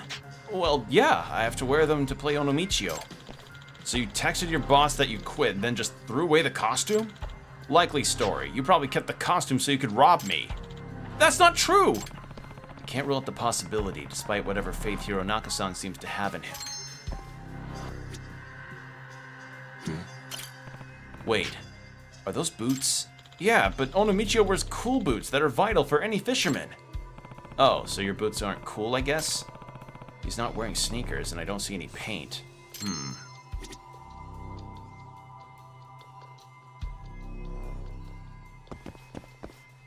Sneakers are thrown in the trash. That's what these are. suspicious. Hey, they're stained by the anti-thief paintball. These must be the sneakers the robber was wearing. He knew he'd need to discard the shoes, so he ditched them. Damn. Yagami-san, don't forget, Onomichio is supposed to wear cool boots, vital for any fisherman. I can't believe the thief went and committed a crime of wearing sneakers instead. Dude, someone got robbed. The integrity of your mascot doesn't really matter here. Yeah, I guess he was thinking more about how to get away than how to catch a fish. But the bad news is that the shoes might be a dead end. Our culprit isn't still wearing them. But this guy's wearing white pants and has sandals on. You're also wearing white pants. Yeah, do you think I'm trying too hard? I'm going on a group blind date after this and I want to look suave. You know how hard it is to make white pants work? That's why I went with ankle-length white pants to give off that really like I care look. Okay, that's one way to go about it. But then I top it all off with this cashmere cardigan that says, "Hey ladies, I'm mature." So I see. I hope you do well on your date. Buddy, I would just say, like, change your shirt from under the cardigan to something different, because this kind of works, except for the sandals. What are those? Sandal with ankle-length pants? Wouldn't that be pretty cold? What are you looking at? Sir, please, my feet are not for free. I was just wondering why you'd wear sandals in this weather, especially with pants like that. Wait, sandals? Oh, crap. What is it? Huh? Oh, just thought of something, that's all. It's nothing. Why do I get the feeling he didn't even realize he was wearing sandals? Yagami-san, wasn't that kind of suspicious? Yeah, I should probably take a closer look at those sandals.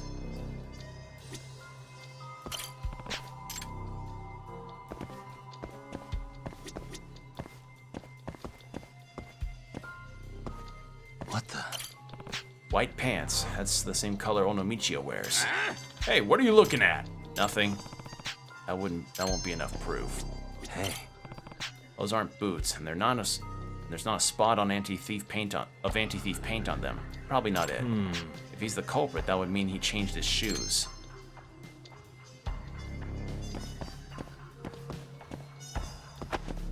So he's still wearing the boots. what the? You're wearing sandals. Kind of uncommon in winter, wouldn't you say? Yeah, but I live pretty close by, and putting on shoes sucks. Yeah, I know that feeling. I know that feeling too. I need sandals myself. He's not wearing sneakers. There's no anti-thief paint on them. Pretty clean so far.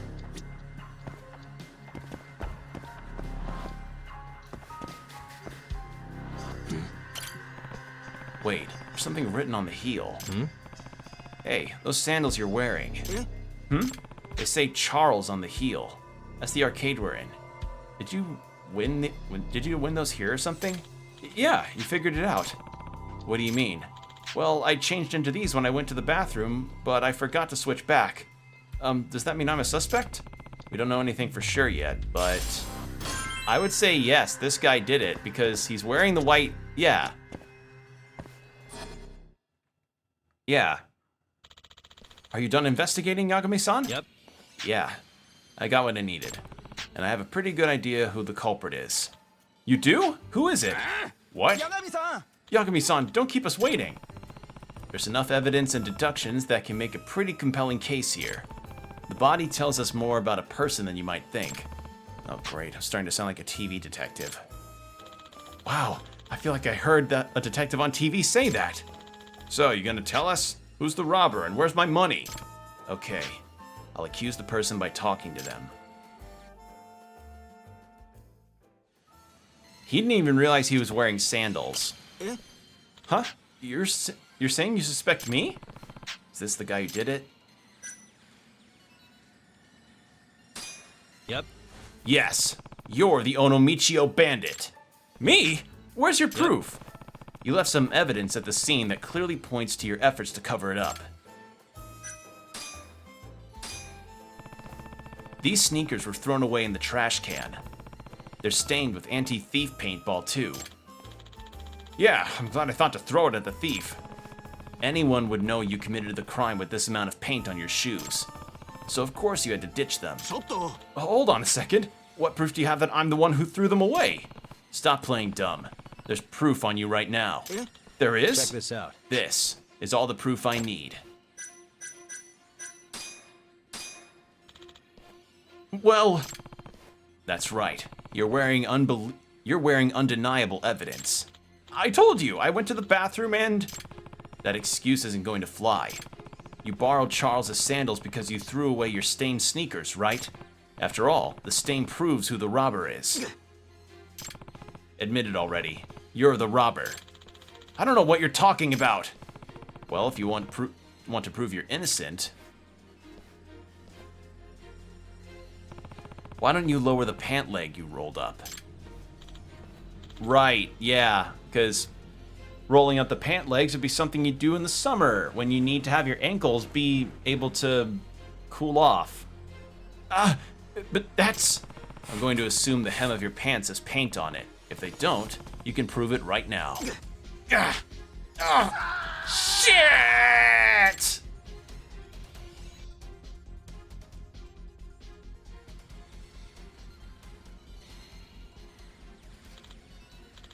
Whoa! Then that's really him. You're the thief! Yes, I am. I'm sorry. Why would you do something like that? I saw the costume lying there and I just couldn't help myself. My debts are due today and I didn't have the money. So you thought you'd steal to pay them back? And you'd use some poor mascot to do it? I knew the costume would hide my face, and if I was lucky, the mascot would take the fall for it. You've got to be kidding me! You almost got me arrested! Yeah. I'm sorry. I didn't even consider they'd accuse a real person in the costume. Well, this one was no easy case to crack, but I think we're done here. I didn't want it to end like this. Just when my debts were paid and my life was finally looking up. Wait, so you paid your debts back already? Oh, debts to the Yakuza.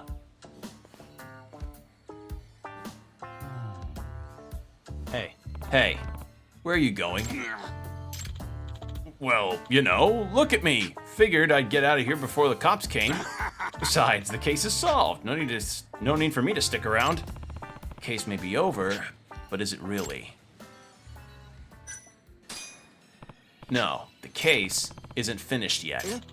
What did you just say? What do you mean by that, detective? Inamine-san, you've forgotten one very important point.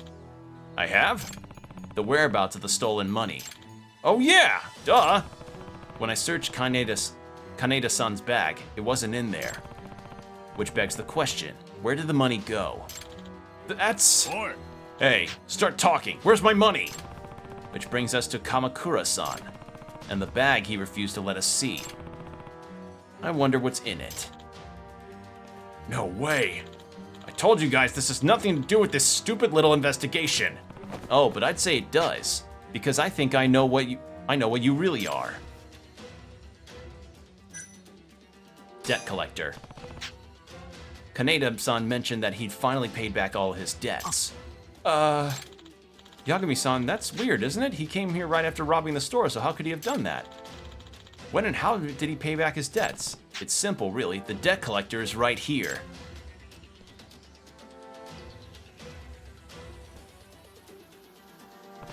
That explains everything. Uh-oh. And that explains your role in this little tragedy, right, Kamakura-san? You're the debt collector, are you not? Wait, then that means... That's right. The contents of the bag is all the money you were paid back. If I'm wrong, you'll have to show us what's in your bag. You piece of shit detective! I'm gonna end you! You think so? Come on then. From here on, I'll start proving things with my fists. And I'm pretty sure you're gonna get found guilty. Not a wise choice.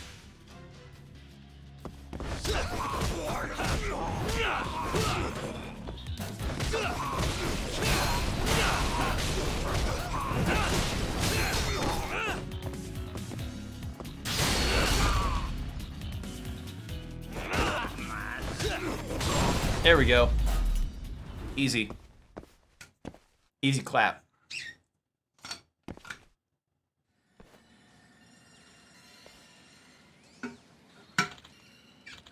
Damn!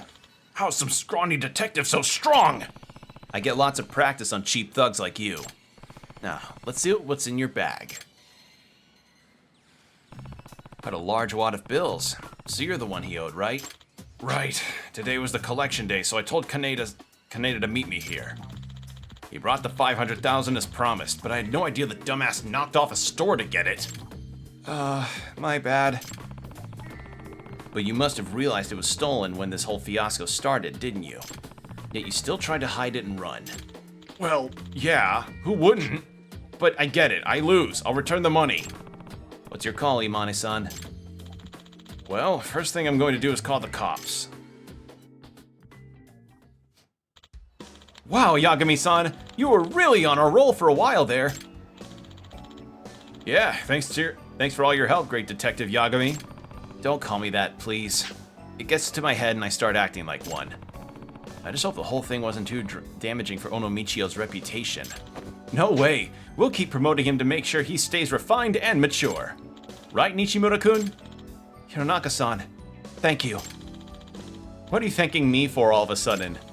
I threw away that costume and ran from the job, but you still believed in me the whole time. Of course I would, Nishimura-kun. Huh? I hired you to be Onomichio because I could tell you were a sincere, honest kid. And I believed that one day you'd surpass even your predecessor and develop your own Onomichio soul. Hironaka-san.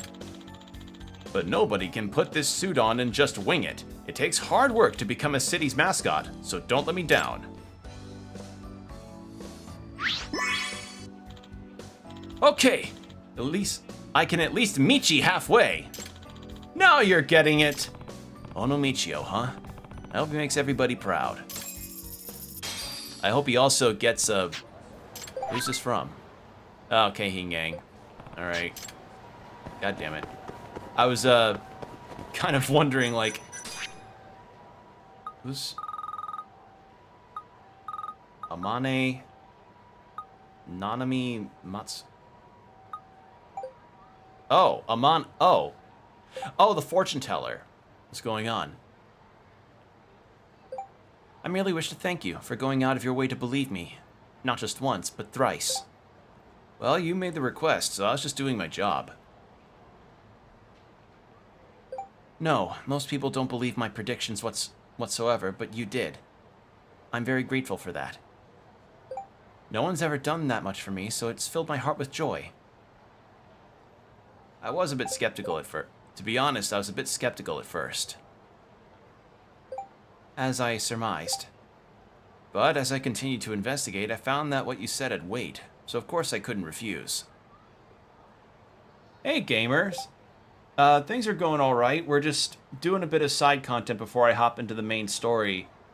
Chatted a bit about the Indie World and Nintendo Partners Showcase and how weird it feels for Yakuza Kiwami to be put on Switch in October. Because that's the other thing, like, that's coming out pretty soon. Like, that's not that far away. That's like in a couple months. You're as honest as they come, Yagami-san. Even so, I'm happy you believed in me despite your suspicion.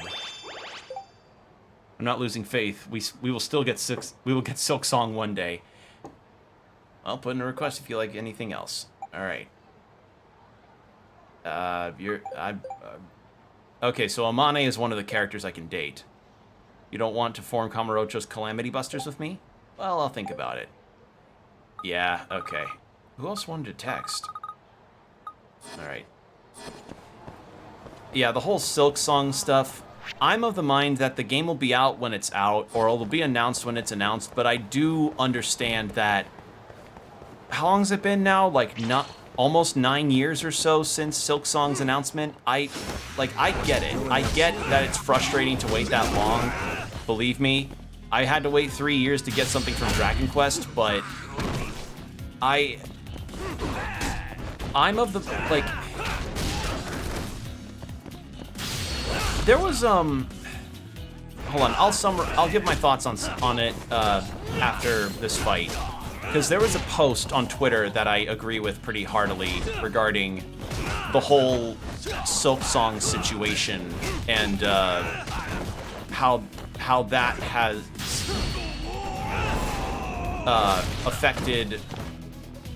affected even what I would consider my own likings for an announcement of that. Okay, so And stay down. a post on Twitter showed up a little bit ago that really summarized my feelings regarding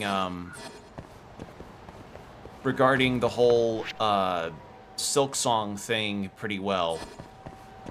The issue that I take with it, and I think I'm just gonna go fight the bosses now. The issue that I take with it is I've waited just as long for a new Spyro game, and even with the heartbreaking news with the canceled Crash and Spyro crossover, I still have faith we will get a new game eventually. We'll see, but I don't know, because that's up to Activision, and you know, Activision is Activision, sadly.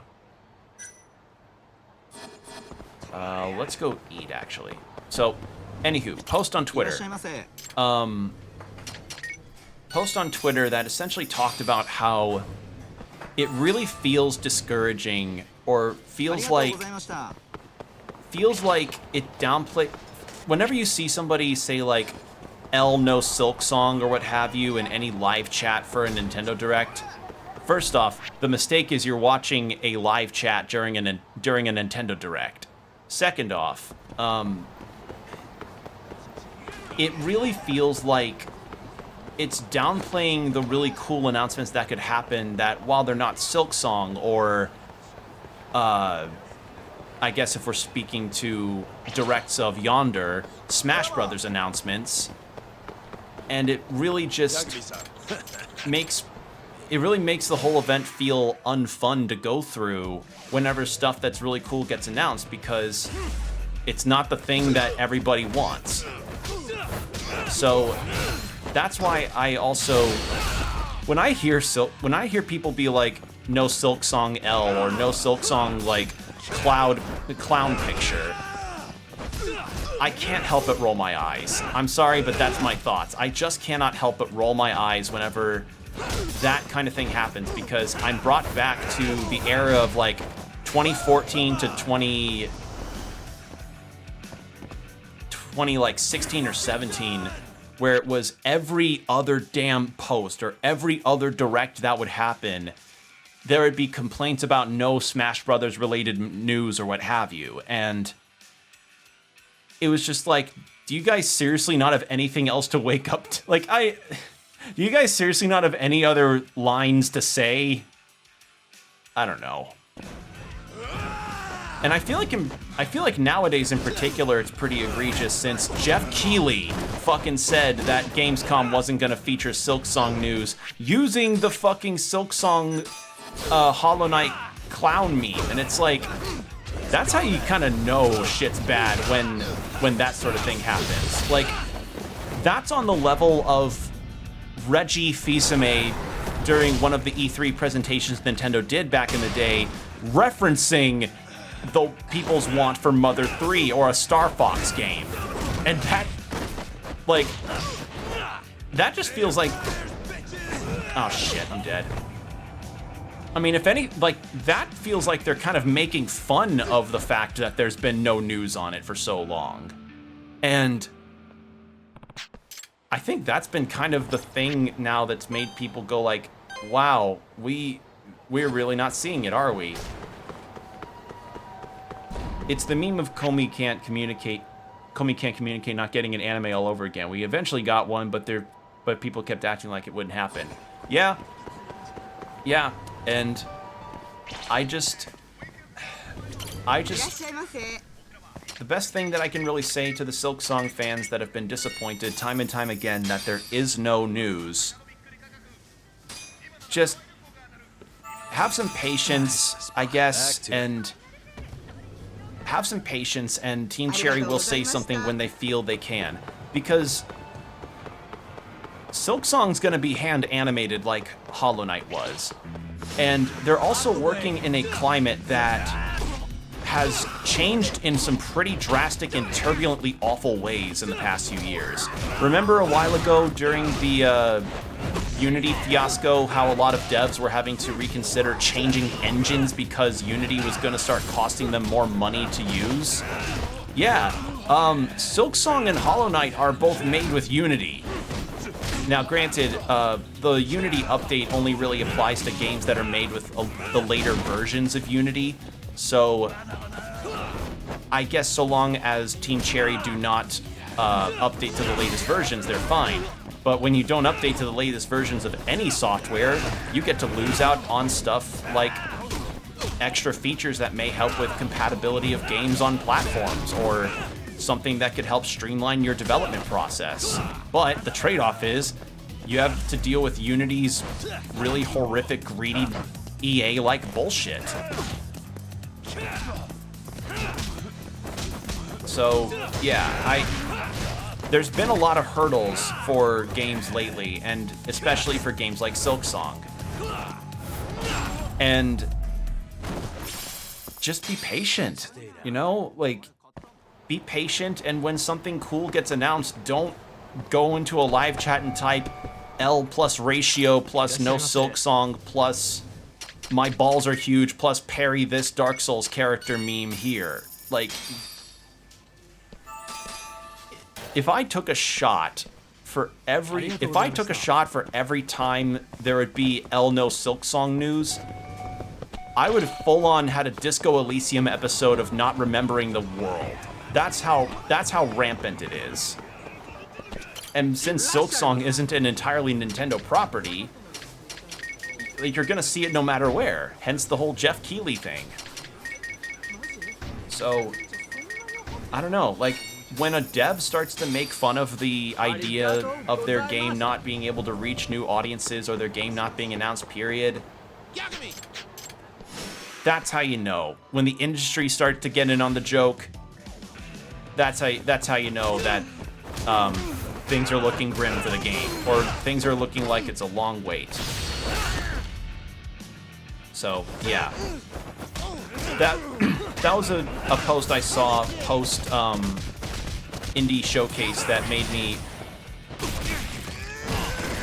me say, like, yeah, that's kind of my thinking too about this, because I was fucking hyped for that Castlevania announcement. I don't remember all of the indies that were showing up, but some of them looked pretty fun. I thought the one where it was a visual novel where you dated all of your household appliances was pretty funny. That Morsels game looked really cool. What else was shown? Hold on, let me check.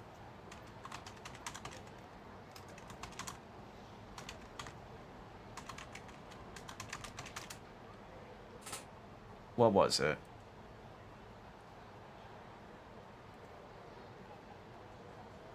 It was Pizza Tower on Switch. That got shadow dropped, which is pretty awesome. Glad for the Pizza Tower fans. The Shrek Power Wash Sim announcement, which I'm shocked does not make as many memes as I thought it would. The Balatro stuff, that was pretty cool. Oh, the Sea of Stars DLC. That was also announced. And, you know, I played through all of Sea of Stars, and I enjoyed my time with it. That DLC is not going to be a day one purchase for me. I've got too many games to play through right now, and my thing about Sea of Stars is that while I enjoyed my time with it, it's not something I see myself revisiting again, because I really... That final stretch of having to do full 100% completion to even find the true ending really soured the whole experience, even if the character moments were nice. So, yeah, I don't know. But yeah, it's like... My thoughts on that whole Silk Song thing was this. I understand, I really do, but it's just, as I said, I'm getting flashbacks to the days when Smash Brothers fans were the most obnoxious people to ever be a part of the community, because they just kept saying, Resident Sleeper, no Smash news. Resident Sleeper, no Fighter Pass. Resident Sleeper, Masahiro Sakurai didn't grace us with the latest thing. Sorry to bring up the subject, it seemed to hurt you a lot. No, don't. Dude, it's good. I harp on it because it's just a subject that, it needs to be discussed, because I imagine there are a lot of other people that felt the same way, but I just don't agree with people downplaying an entire showcase where a lot of legitimately cool stuff was shown just because the one thing people wanted to see wasn't there. So, yeah, do not apologize for bringing it up. It's an important subject because, you know, Silk Song's a highly anticipated game for a lot of people, and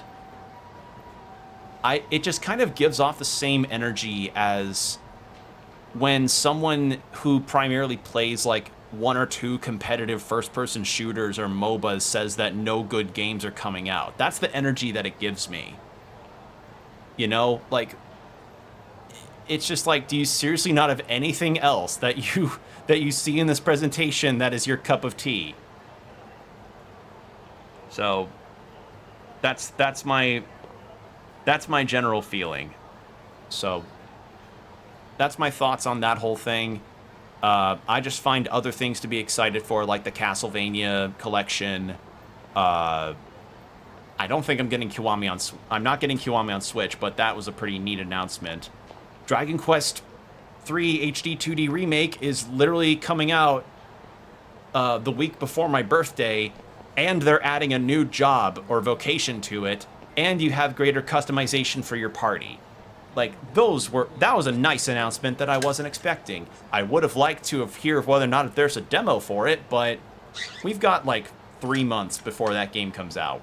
We're less than 3 months when that game comes out. We'll be fine.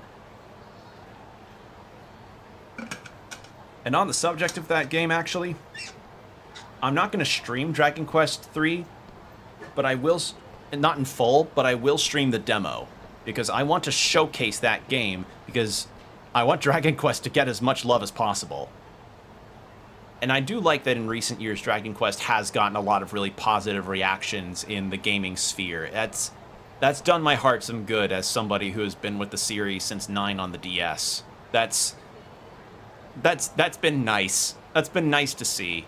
People playing 11 for the first time and getting excited. People seeing the stuff around the 3 remake and thinking, hey, this looks really fun and charming. And plus, Akira Toriyama art style. What's not to like? So yeah. That's been my deal. I've just Like, would I like to hear Silksong news? Yes, but I found other things to talk about and be excited over.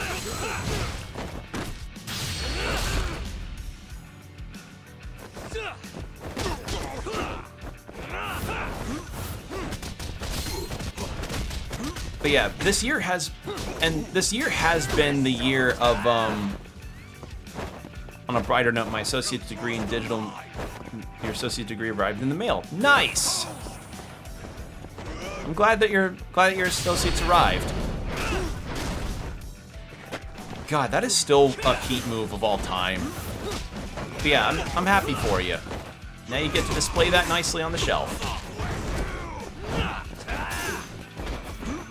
It's always nice to receive your degree in the mail like that. It feels like you really got your accomplishments all well and done. Thank you, you're welcome. I'm happy it worked out for you. But yeah, I've been kind of patchy with my streams lately because I got a part-time job. And I really appreciate y'all for being understanding about that. So, that's what I've been up to. And it's also why my streams lately, including this one, are going to be on the shorter end of things because I don't have as much energy as I normally do, and I also have a schedule I need to keep myself under, so yeah. It's not like my streams have been super long usually anyway, but for cases like now, 3 to 3.5 hours is probably my maximum. All right, let's have some ramen, then we'll continue the story. Actually, wait, I should probably go get that scroll. I've been... Oh, wait, no, I don't have enough money to get all the tickets for it. Never mind. Back to it.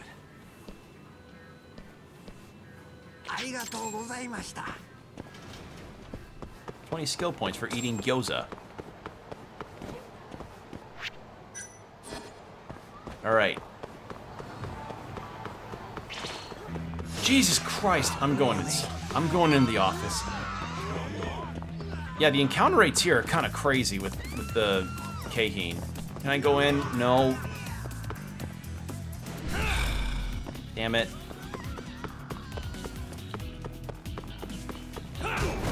But yeah, the positives of it all is that there were a lot of cool announcements this week. I just feel like nowadays people have finally gotten it to be like, okay, Silksong's gonna be ready when it's ready to be shown, and when it's shown, it's gonna be glorious. It's gonna be a similar reaction to when people reacted to the Marvel vs. Capcom 2 announcement. Like, that's gonna be huge. I imagine Silksong will probably trend on Twitter for longer than, probably for maybe a month, I want to say. Like, that'll be a high that the gaming community will run with for a while. But until it actually, you know, gets shown, it's going to be relegated to one of the games that has some kind of amorphous sort of reputation in the back, like how Metroid Prime 4 had. Hi, mister. Are you Yagami? Yeah? Who's asking? I have a present for you. What is it? I don't know. Some guy told me to give it to you. He said he was a friend. Oh, and he said to open it right away. So yeah, again, to quickly catch y'all up to speed, we found out that a high up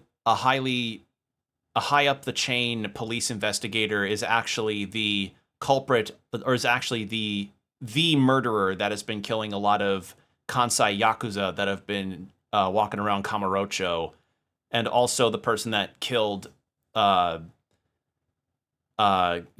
former work colleague. So we're likely going to be having confrontations with that. What?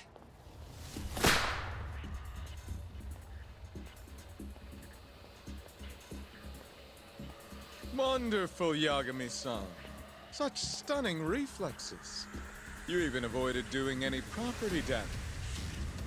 Well, Did you enjoy my present? Who the fuck is It this was guy? given to me as a gift by an old business partner of mine.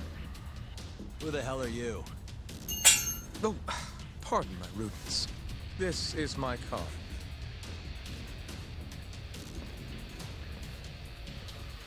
Koga? Oh, you don't know me? I see. I see. In that case, perhaps I should start over. My name is Matsuhisa Koga, one of the Keihin Four. Came Oh. to see what all the fuss is about. Oh, the caking And gang introduce stuff. you to my way of doing things. You know, our reputation has taken quite a hit thanks to your antics. That being the case, it falls to me to put a stop to this farce. You guys are the farce. Enough You guys are talk. the fart. Show me what you can You're do, stinky. Yagami-san. Alright, I'm hoping this concludes the caking stuff because, honestly... Oh, Jesus. Oh, God. Ow.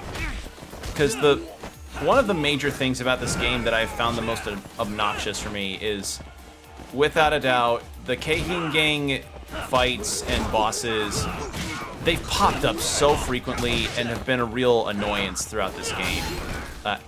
Like, I get why they're a thing, but it's just the encounter rates are just so much. Ooh.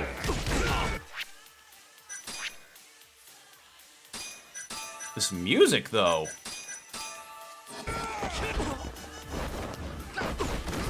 I can't see.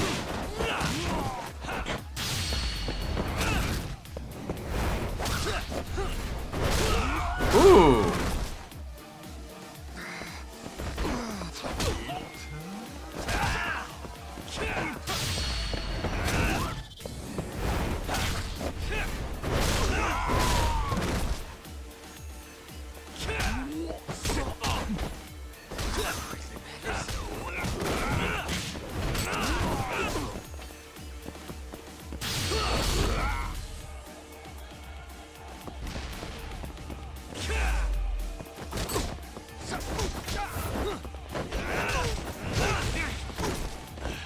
Oh, stun me.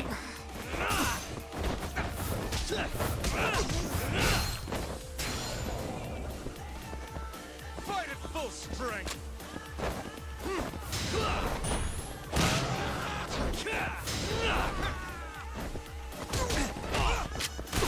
Ow.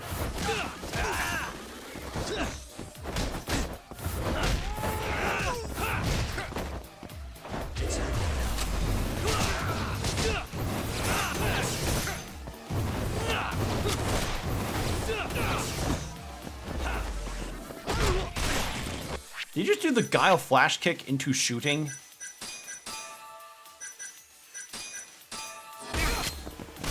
God damn it. Oh god, fuck this moveset. No. Fuck your moveset. No. I have never liked the dual gun wielders in these games. In any RPG game. They've been so annoying. Worst of it was in Kiwami 1, without any shred of doubt. It was so bad. Fucker would dodge so frequently. It's like the average Solaire cosplayer. You're as strong as they said you'd be. It seems fortune is not on my side today.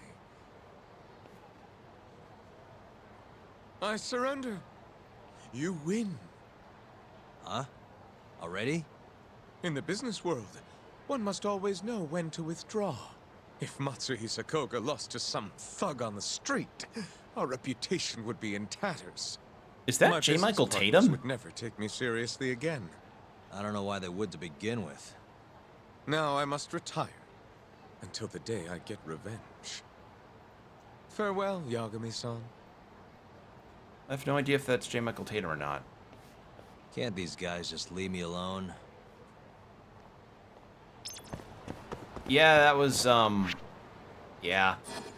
Like, the Keihin stuff, I'm not feeling super compelled to... If there's a storyline to continue there, I'm not feeling compelled to really do it. Because they haven't felt as much of a presence for me as, as the strategy stuff in Yakuza 6 or the car race or the street racing stuff in Yakuza 5. But I know what I need to do is get more damn med kits and heal up. Alright, who else is texting me? It says 3, but I'm only seeing 2 here.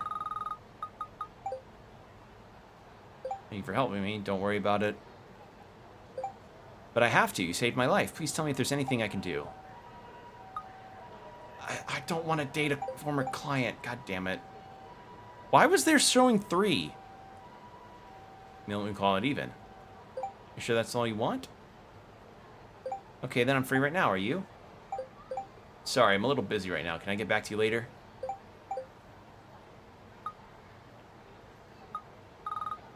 Oh, it's Tsukino. That's right. Do you have a moment? What's going on? I happened to pass by you on the street, and that's when I saw it. A calamity. It was written all over you. What? On me? Seriously? Yes, there's no doubt about it. It was a cow of calamity. A cow? Indeed. Soon you'll be confronted by a cow. You must defeat it promptly.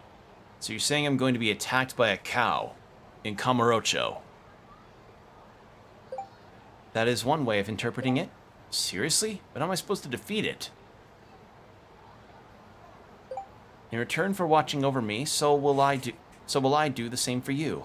Once the calamity shows itself, we can tackle it immediately. Right. There's no need to wait in fear until the calamity arrives. We must go on the offense. Is that not what you... She's asking me to go for yakiniku. Maybe? In other words, we're gonna lure out the calamity and defeat it. Exactly. Instead of getting taken by surprise, we'll prepare our counterattack. Therefore, we should go about the city in search of this burdensome beast. As long as your mind is clear, even calamities can be vanquished. If you say so. Let's meet up somewhere. I guess Theater Square would be easiest.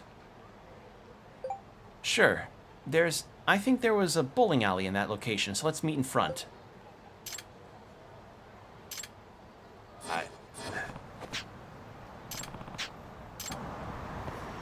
I want to just do the story.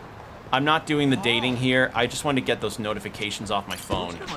Because the thing about the dating in this game is that literally all of the dateable people are former clients of Yagami, some of whom go through cases where matters were very sensitive. Amane's wasn't so much, like because Amane's just a fortune teller who foretold a lot of stuff and she paid Yagami to help her clients. But she's still a client herself to Yagami, and I'm like, no dating former clients, no. No dating clients, whether past or present. I can only afford one, god damn it. Buy that, heal up, do story, finally.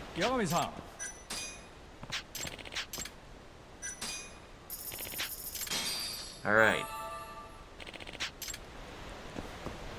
Finally.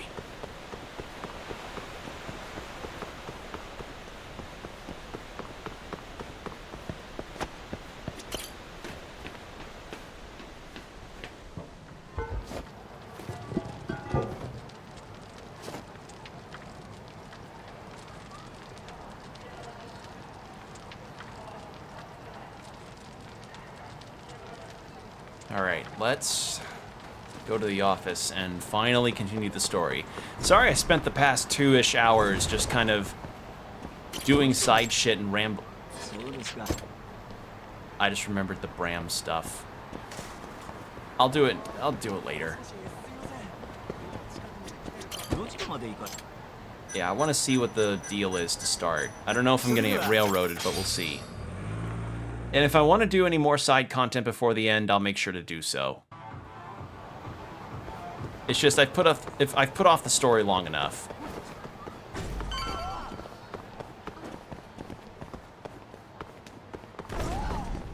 All right.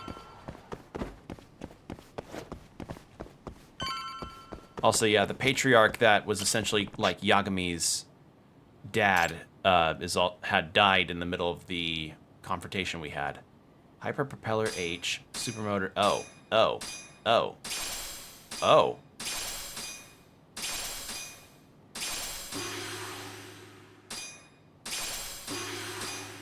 The fuck?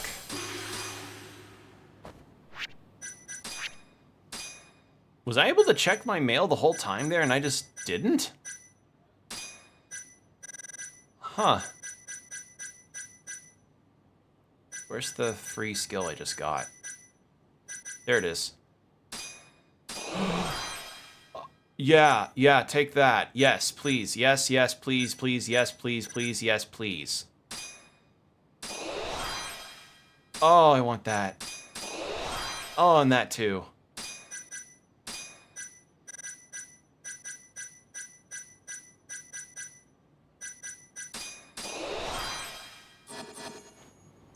I didn't realize I had to check my mail. Sugiura.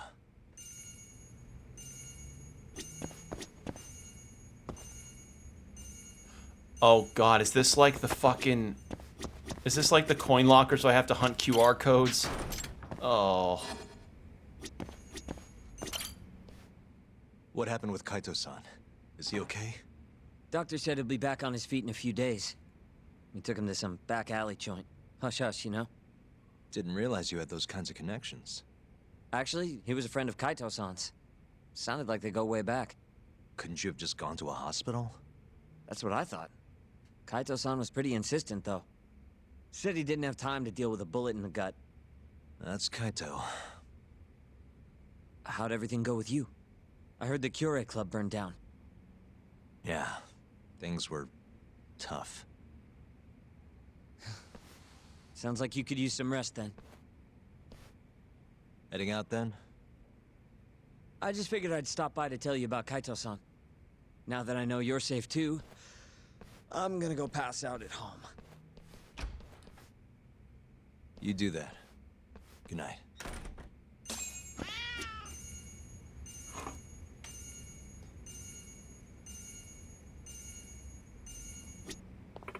Huh? Yagami-san! Whoa, what's wrong? Help! Yagami-san, this is bad! Wait, are you that girl from the haunted apartment thing? Yes, Yukiko Oki. Yagami-san, you're a detective, aren't you? I need your help. Try to calm down. What happened? Mamoru is missing. What? Huh? Missing? Mamoru was your boyfriend, right? Shizamu-san? Yes, Mamoru Shimazu. My darling Schnookums, he's missing. How long's he been gone? 2 hours. It's been a full 2 hours since he contacted me. Wait, 2 hours? I mean, that's all? What do you mean, that's all? This is serious. Excuse me. How about you take a deep breath and explain what happened? Yes, all right. Ever since that thing with the apartment, the love Mamoru and I share has grown only deeper. When we can't see each other, we make sure to contact each other every 20 minutes. Huh? Every 20 minutes? It's hardly enough, but we both have jobs now, so it's the best we can do. 20 minute? These two are nuts. I knew that already, didn't I? But it's been over 2 hours since I heard from him now. Maybe he's dealing with a customer rush. Could it be that he got busy with work or something like that? That was my first thought too. So I called the company, but they said he hadn't even shown up that day. But I know he got up and left for work this morning. And if he's not there, something must have happened to him. I went to the police, but they wouldn't even take me seriously, much less organize a search party. I don't know what I'd do if something happened to him. I would probably just die. Okay, Yukiko-san. You're at like a 10. Can I please ask you to come down to a 6? It's only been 2 hours. Have you considered that he might just come back? You don't believe me either? You're with them, aren't you? Where did you take my sweet pickle puppy? Oh my god. Whoa, back it up. How did you even survive a leap of logic like that? I didn't take him. If you didn't take him, then help find him. Please, I'll kill myself right now if you don't. Okay, I'm on the case. I'm charging the same as last time, though. 80,000 yen work for you? Yes, just find him as soon as possible. We don't have any leads right now, unless you have anything you can find on your phone. Come to think of it, I think Mamoru did set up some kind of GPS thingy on here. Huh? Wait, you have location sharing turned on? Yeah, whoops, that totally slipped my mind. Well, can you check? That might crack the case, you know. Of course, hold on. Got it. He's at Theater Square. Okay, tell you what. You go wait at home and see if he starts heading back, and I'll head to Theater Square. Okay, good point. Jesus Christ. I'll head there now then. Call me if anything happens. Okay. Well, let's just hope he's there. Am I heading there now?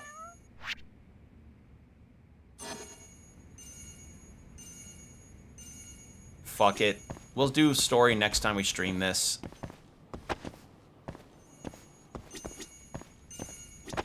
What the fuck is ringing?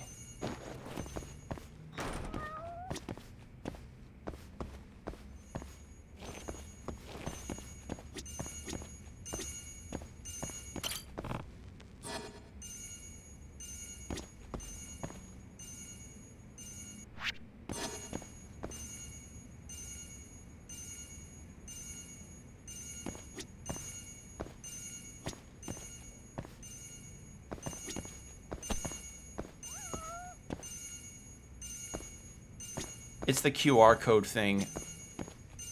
It has to be, right? Hold on. Did that... Oh no. They didn't make it an equipable item. They made it into a skill that I have on at all times. I don't want this.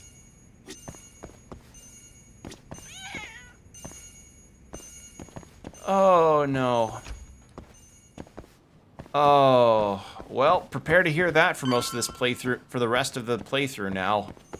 But yeah, considering that side quests keep... Oh.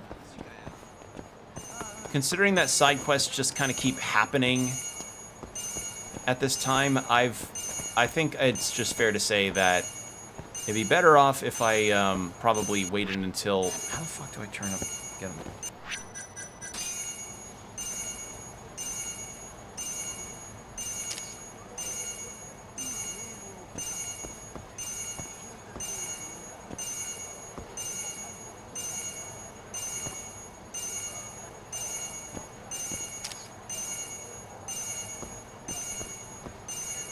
There.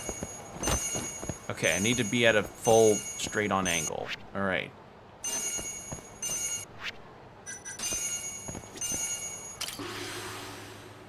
Okay, that was for a QR code. Cool. Or for a martial arts thing. All right. But yeah, I've been distracted by a lot of side content already. Might as well just do the side quest. But I think once we reach the 3-hour mark, I'm gonna stop because I'm feeling really tired, and I was planning on this stream being on the shorter side anyway, so we'll go for another half hour. But yeah, I don't mind having these discussions regarding game anticipation and all the stuff involved, because it's important to really talk about these things because it's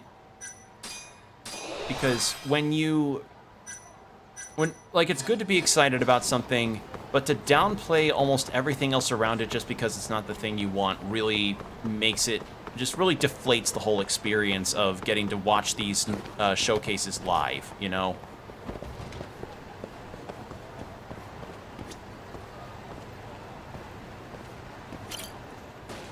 Ah, the smartphone. Is it Shimazu-san's? Whoa, the list of missed calls from Yukiko-san is insane, but I knew it would be. I think that confirms that this is Shimazu-san's phone, but he's nowhere to be found.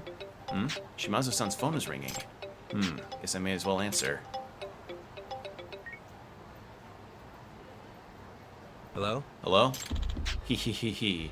Yukiko Oki, if you're worried about Mamoru, then come to Kamurocho Hills immediately. What? Wait. Oh, so he was taken. They hung up. What's going on?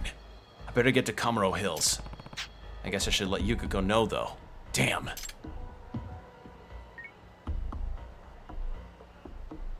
Hello? Hello? Yukiko-san? Yakumi-san, where's Mamoru? I'm afraid he wasn't here, just his smartphone. And then a strange man called and said he said to go to Kamurocho Hills before hanging up.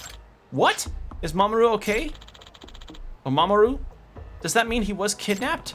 I can't be sure. They didn't demand a ransom, though, which would be typical of kidnappers. But the person who called assumed it would be you who answered. They specifically called to give you that message. What? I don't really get it either, but I'm heading to Kamuro Hills to get to the bottom of this. I'm going too. All right, see you there. Be careful, though.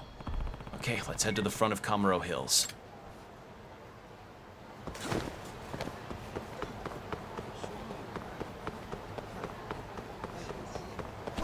But yeah, like, it's just...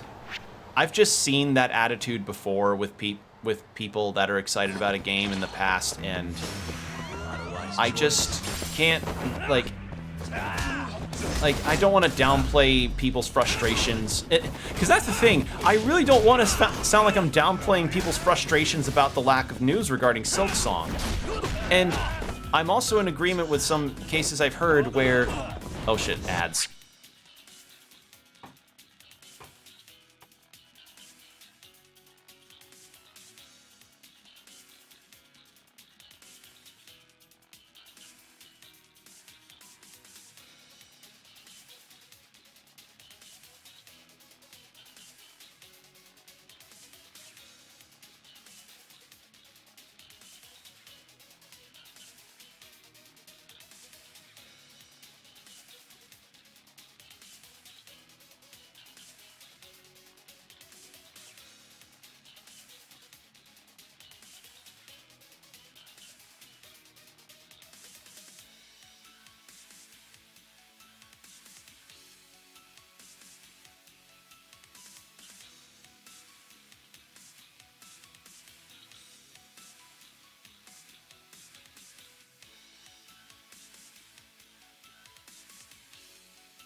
And I'm back. Sorry about that. I lost track of the time and saw that the ad snuck up on me. But yeah,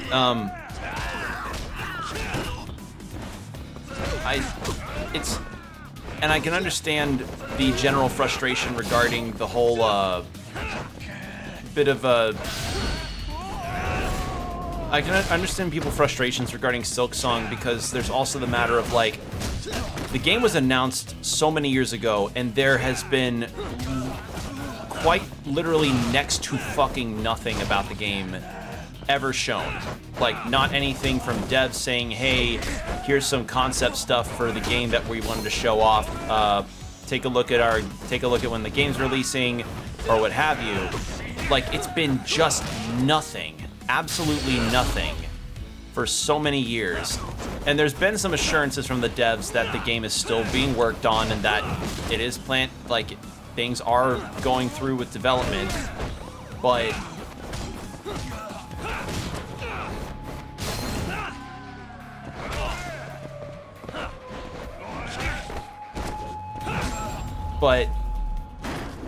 it's not really doing a whole lot to restore players' faith in the player base's faith in Team Cherry, because, as I said, it's like there's literally been nothing. So it's hard for people to feel excited about. Well, it's hard, like,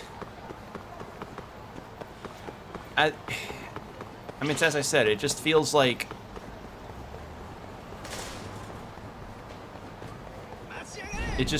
this like thing hanging over the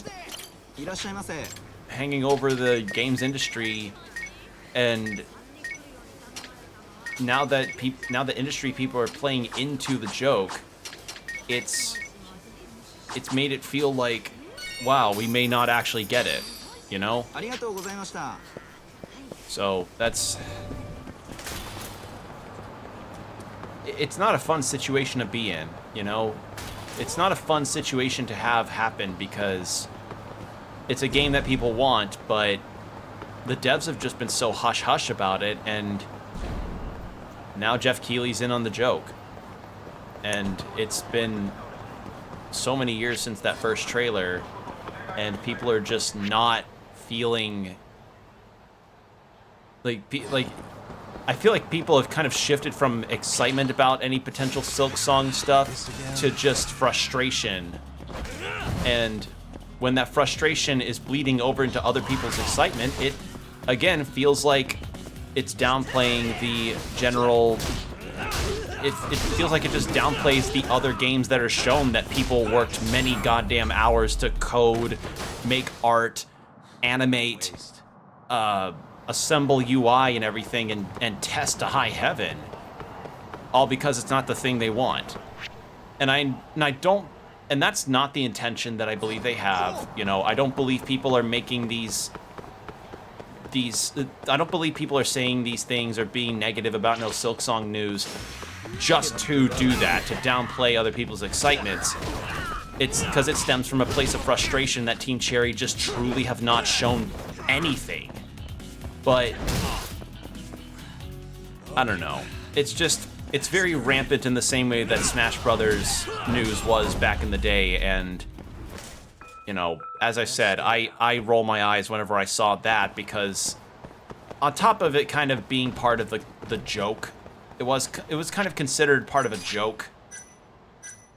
It was nonetheless a joke that wore thin after a few years of constant, like, no Smash Brothers news L, you know? So, there you go. That's my final piece on it, is that it'll be done when it's done, it'll have news when it has news, and I don't think Team Cherry are stringing you along like this. Like, I imagine they do want to share something, but something's keeping them back. Also, game development's hard. Huh? Shimazu-san? Surprise! Huh? Yagami-san? I've been looking for you, man. Where were you, and where were you, and what were you doing? Wait, if you're looking for me, does that mean Yukiko hired you? What the heck is going on? I picked up your phone and I got a pretty threatening call.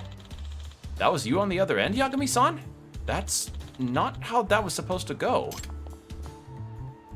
Mamoru! Oh, Yukiko! Surprise! Forget that! Where were you? Oh, are you upset?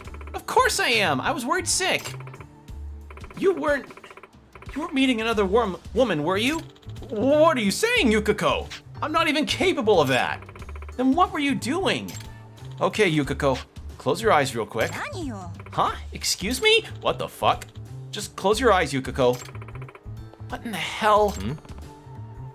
Tokunaga-san? Oh, Yagami-san, what brings you here? It's a long story. The real question is, why are you here? Oh, Mamoru asked me to come, man.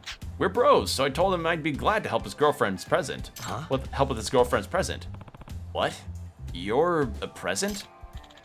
Yeah, me and this guy go all the way back to high school. I knew Yukiko was a fan, so I planned it all out as a surprise for her birthday. Dropping the smartphone was part of it, but... Oh, and that's why you called.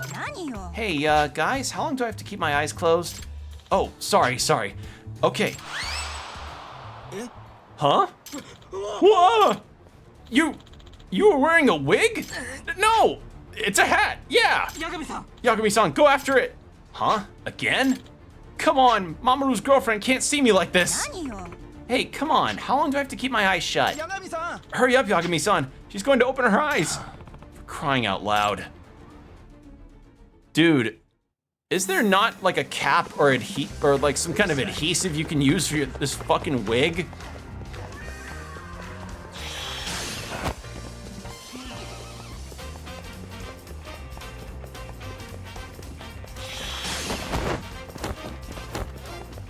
Wait a sec.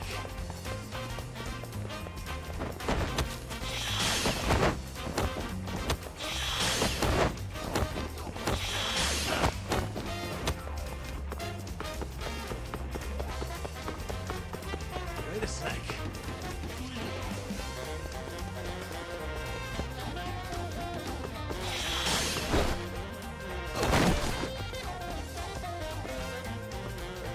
And congrats, Yagami. Your femur is now probably in your hip somehow.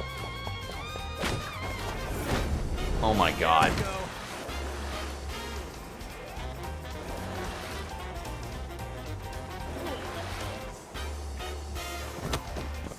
Oh, I would have wanted to keep going. Wait a sec.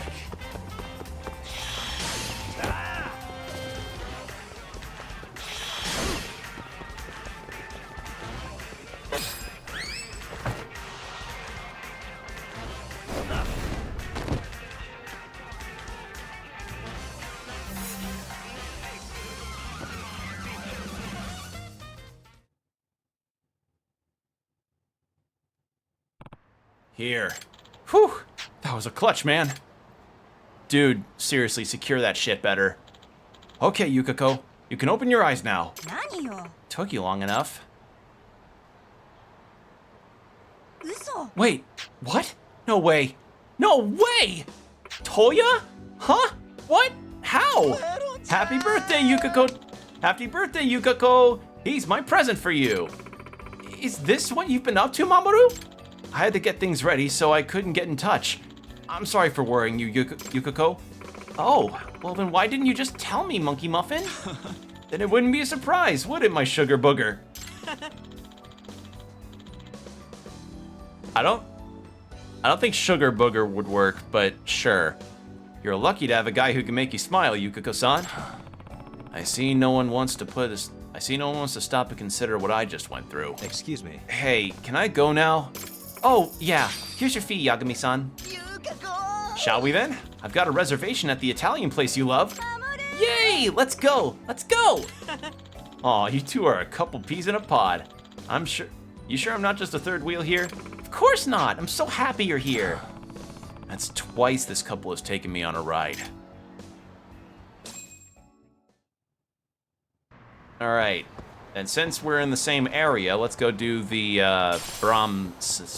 Brahmsama stuff. But yeah, okay, what's the deal? Oh boy, here we go. What wretched scoundrel would dare discard this object without so much as a passing thought? I'll help you pick it up, Brahmsama. No. Prostrate thyself no further, human, for I, Bronze-sama, must bear this cross of atonement alone. Yet, if you still wish to lend me your aid, then I give you a single command. Here it comes! He's gonna say the catchphrase! Offer unto me your pulsing blood! Say the line, Bart! Even when he's picking up trash, he finds a way to work that in. Impressive. Okay, time to get that picture. Isn't it bad form to...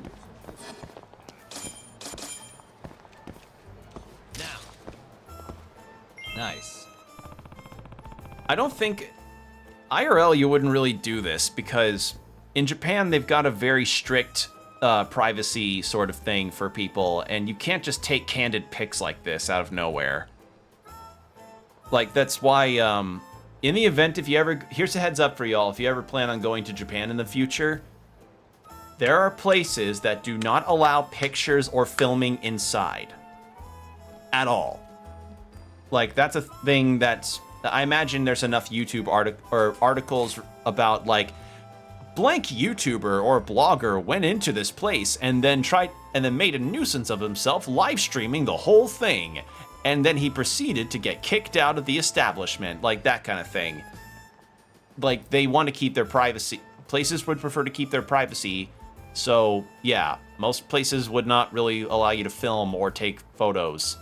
And,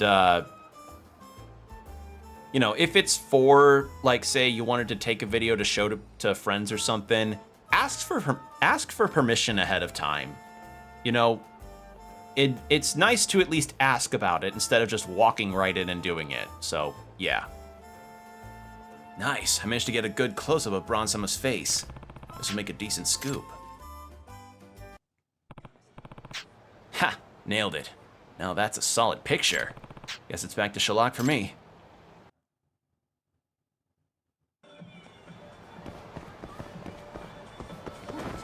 Alright, and yeah, down this way. But yeah, it's just, because like, most of the time whenever you see those kind of things, where it's like tourists did this X, Y, and Z thing, or a YouTuber did an awful thing in this way, like the Johnny Somali stuff from a while ago, a lot of them lacked the common courtesy and you know, broke a lot of those local customs that really, honest to Christ, matter. So, yeah, just if you want to film something in Japan, like, say you're in a figure store or something and wanted to share, you just need to ask for permission about it, or at least keep an eye out for signs that may say, hey, no filming or videos in here. And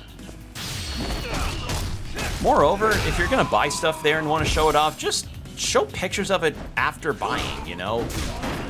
That's the way that I'd say to do it. Like, if I'm in Japan and I buy it, like, say, a figure of Law from One Piece or something, I'm gonna wait until I'm in my hotel room or something and then prop up the box and go like, hey, check out this Law figure I got. I'm not gonna go in the store and go like, hey guys, look at this Law figure. I'm not buying it, but check it out in this figure store. Hey. Never mind the no filming sign. Hanemura-san. Or Hiranuma-san. I got it. Here, it's Bronze-sama. Oh, thanks, Yagami-san. Huh, this picture's actually kind of nice. Tasteful, even. Don't ask me why, it just is. Makes for good writing. What? Here, for a job well done. Thanks. I should be the one thanking you. You were definitely the man for the job. Hope we can work together again. Yeah, I'll see what I can do. Thanks again. I'll contact you again if I ever need something.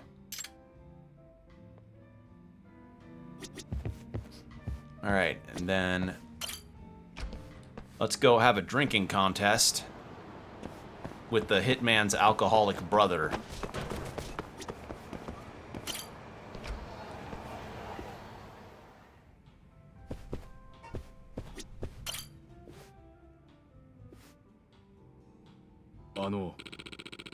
Man, I got absolutely destroyed last time, as did my liver. So I've been drinking my ass off since. Builds tolerance. Don't think I'll go down easy like last time, alright? You really want your free drinks that bad, huh? Maybe you should trick someone else for a change. What if I could, but word about me's already spread throughout this entire area. The moment anyone hears about the drinking champ of the Champion District, they freeze up like deer in the headlights.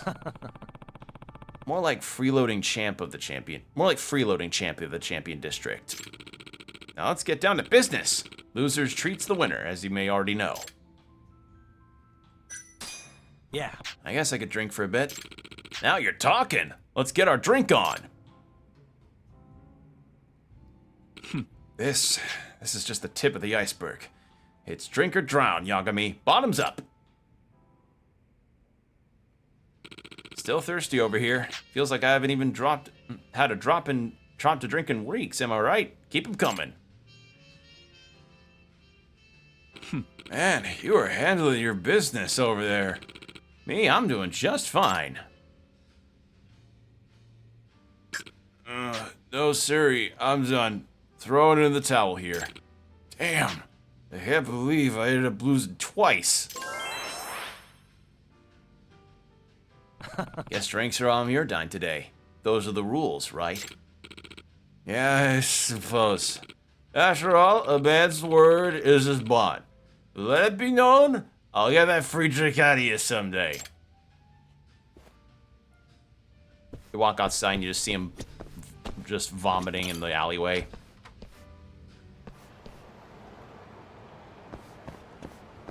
Alright, and then we've got one final one we can do with the reporter. Oop.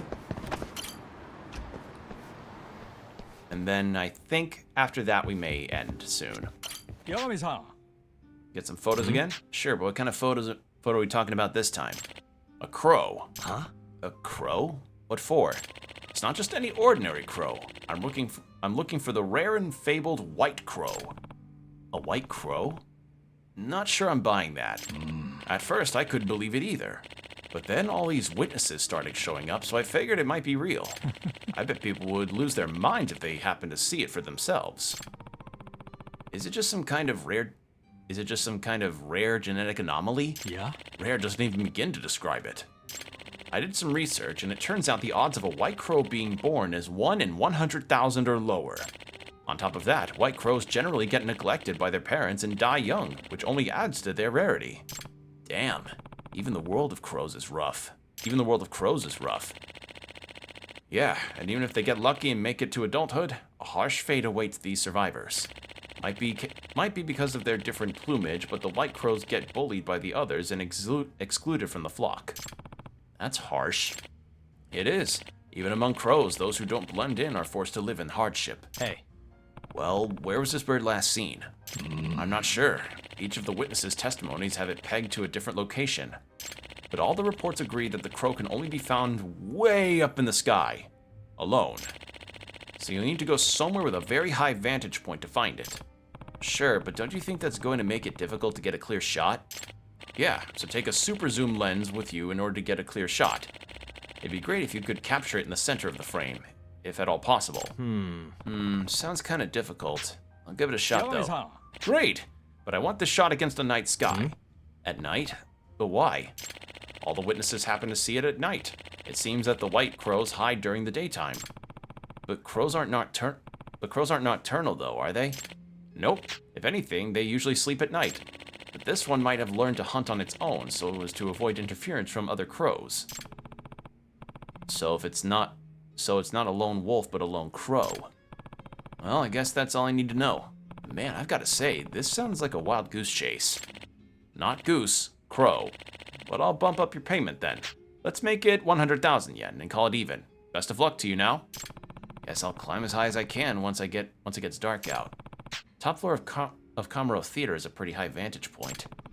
There's also the rooftop of that one building on Tenkaichi Street. Gotta head behind Stardust to get up there. Thank you for narrowing that down, Yagami.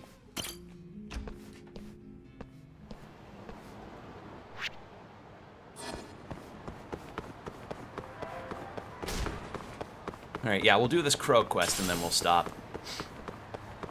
Because as I said, I wanted to stream tonight, but I knew it was going to be shorter because I was feeling particularly feeling a bit tired today. Must we?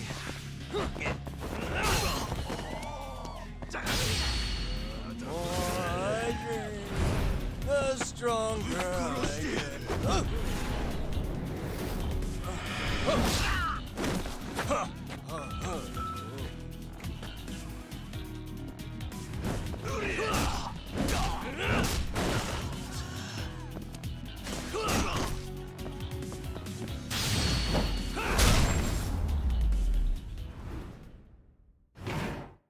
What a waste.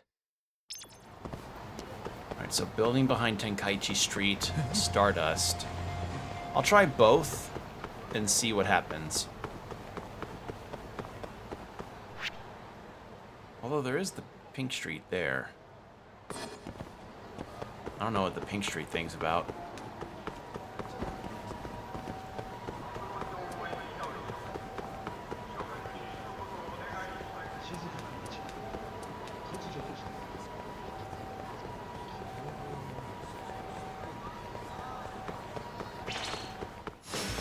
Guess we're doing this.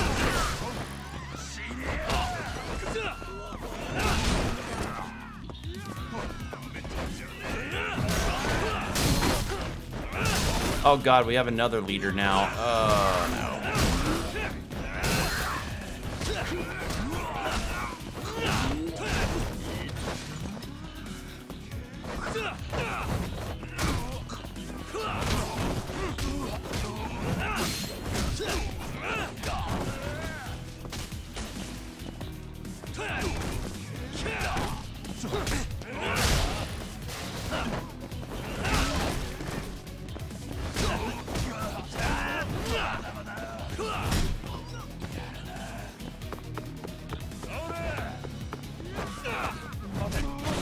Oh, I didn't know I could do that with a weapon. Alright, that's fun. There we go. Really, guys? Alright. So... building on... Wait, what did he say as far as that was...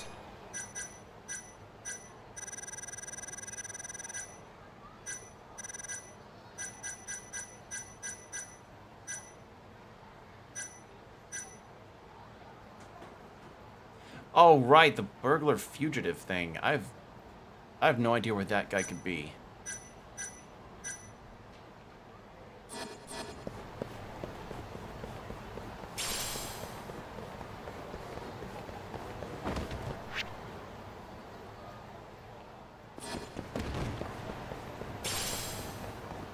I think it was just through here.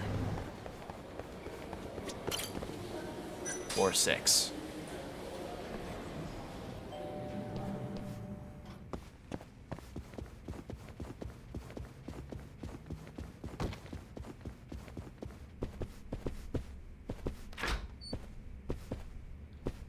Why can I just enter this hotel room?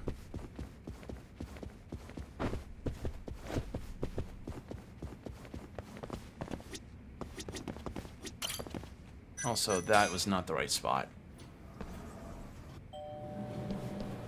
Okay. So that's not the right spot.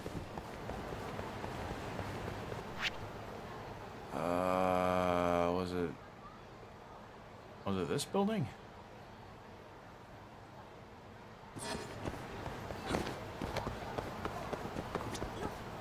Oh, that's for the date.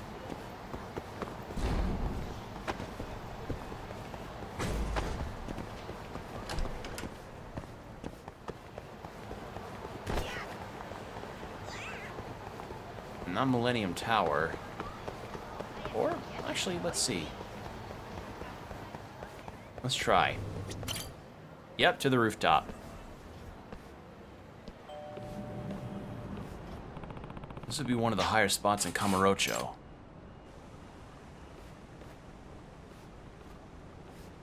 Hmm? Is that the White Crow? Dang, it flew off.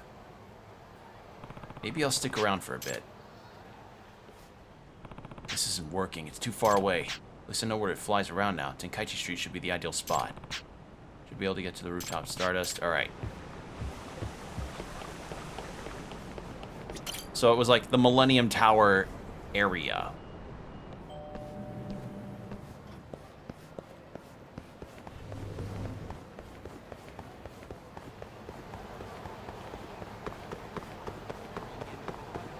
And then left.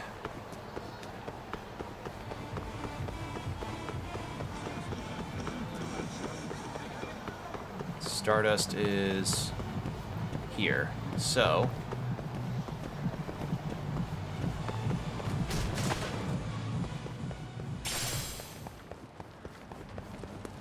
this way.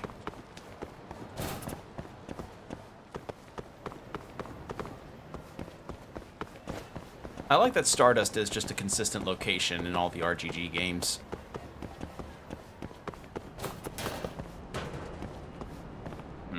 Who's this from? Fucking goddamn it. I don't want to fight them anymore. They just...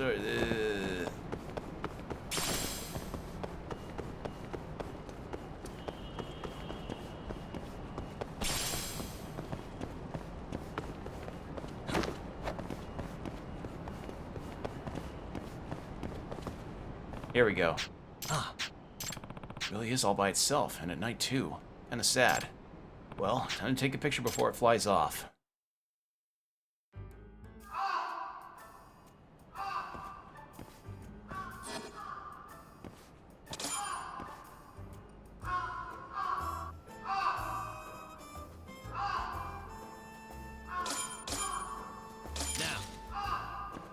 Nice.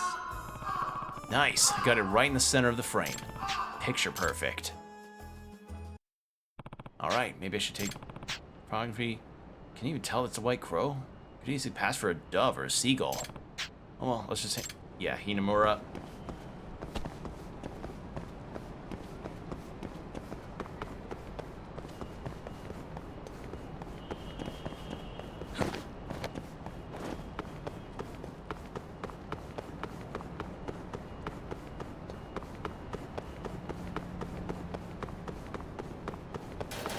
All right.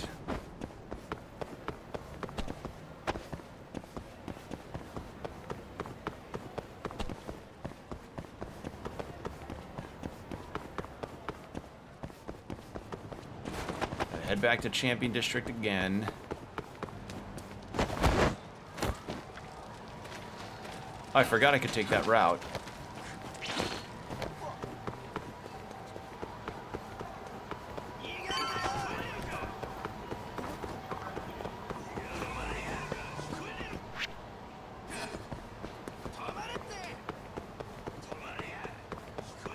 I saw what happened. I kind of wanted to see what happened before if I didn't do the Keihin Gang thing, and I learned that apparently, like, what all happens is just, all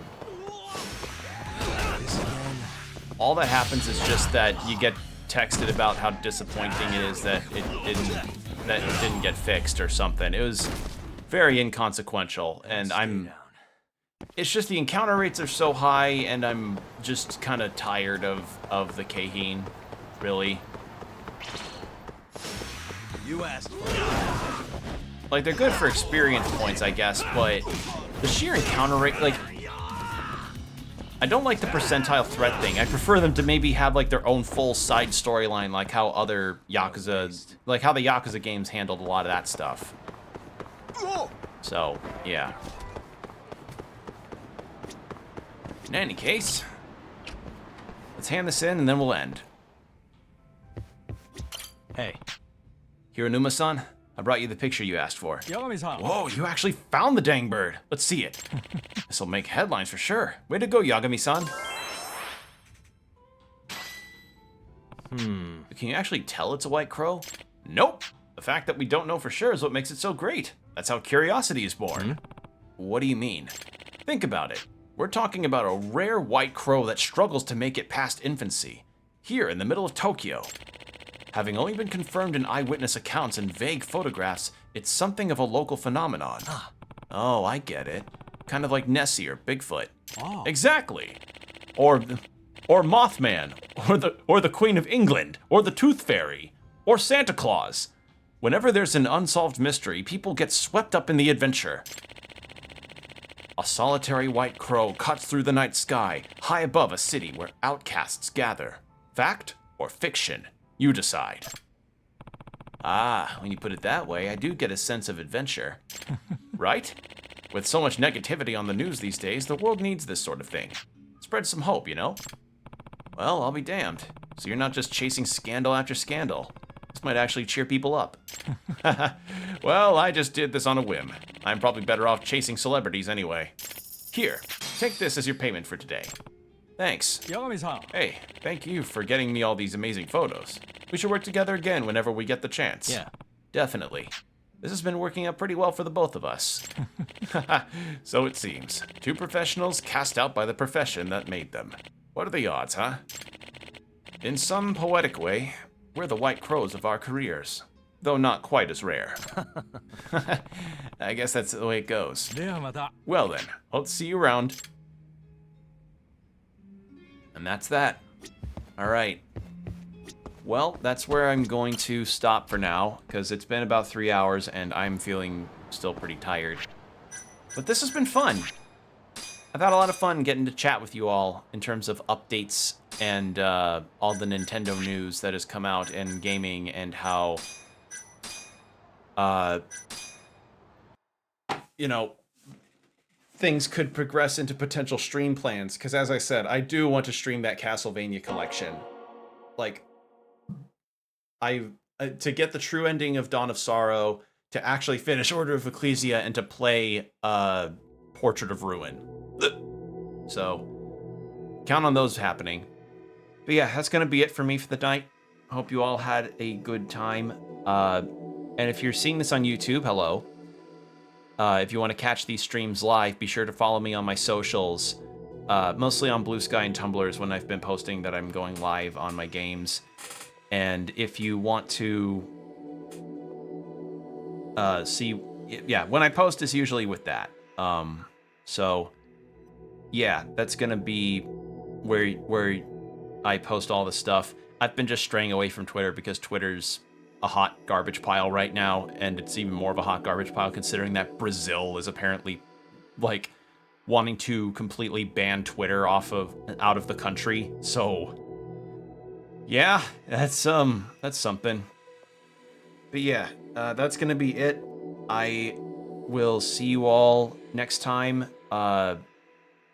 So, yeah, sorry again for weird stream schedule stuffs. It's just with the new job, I'm having to make compromises on what days that I stream. So, yeah, but I will keep you all posted on the schedule for when I stream next. So, yeah, take care of yourselves, everyone. Be good out there, stay hydrated, keep your postures checked, and I'll see you all in the next stream. Take care. Bye.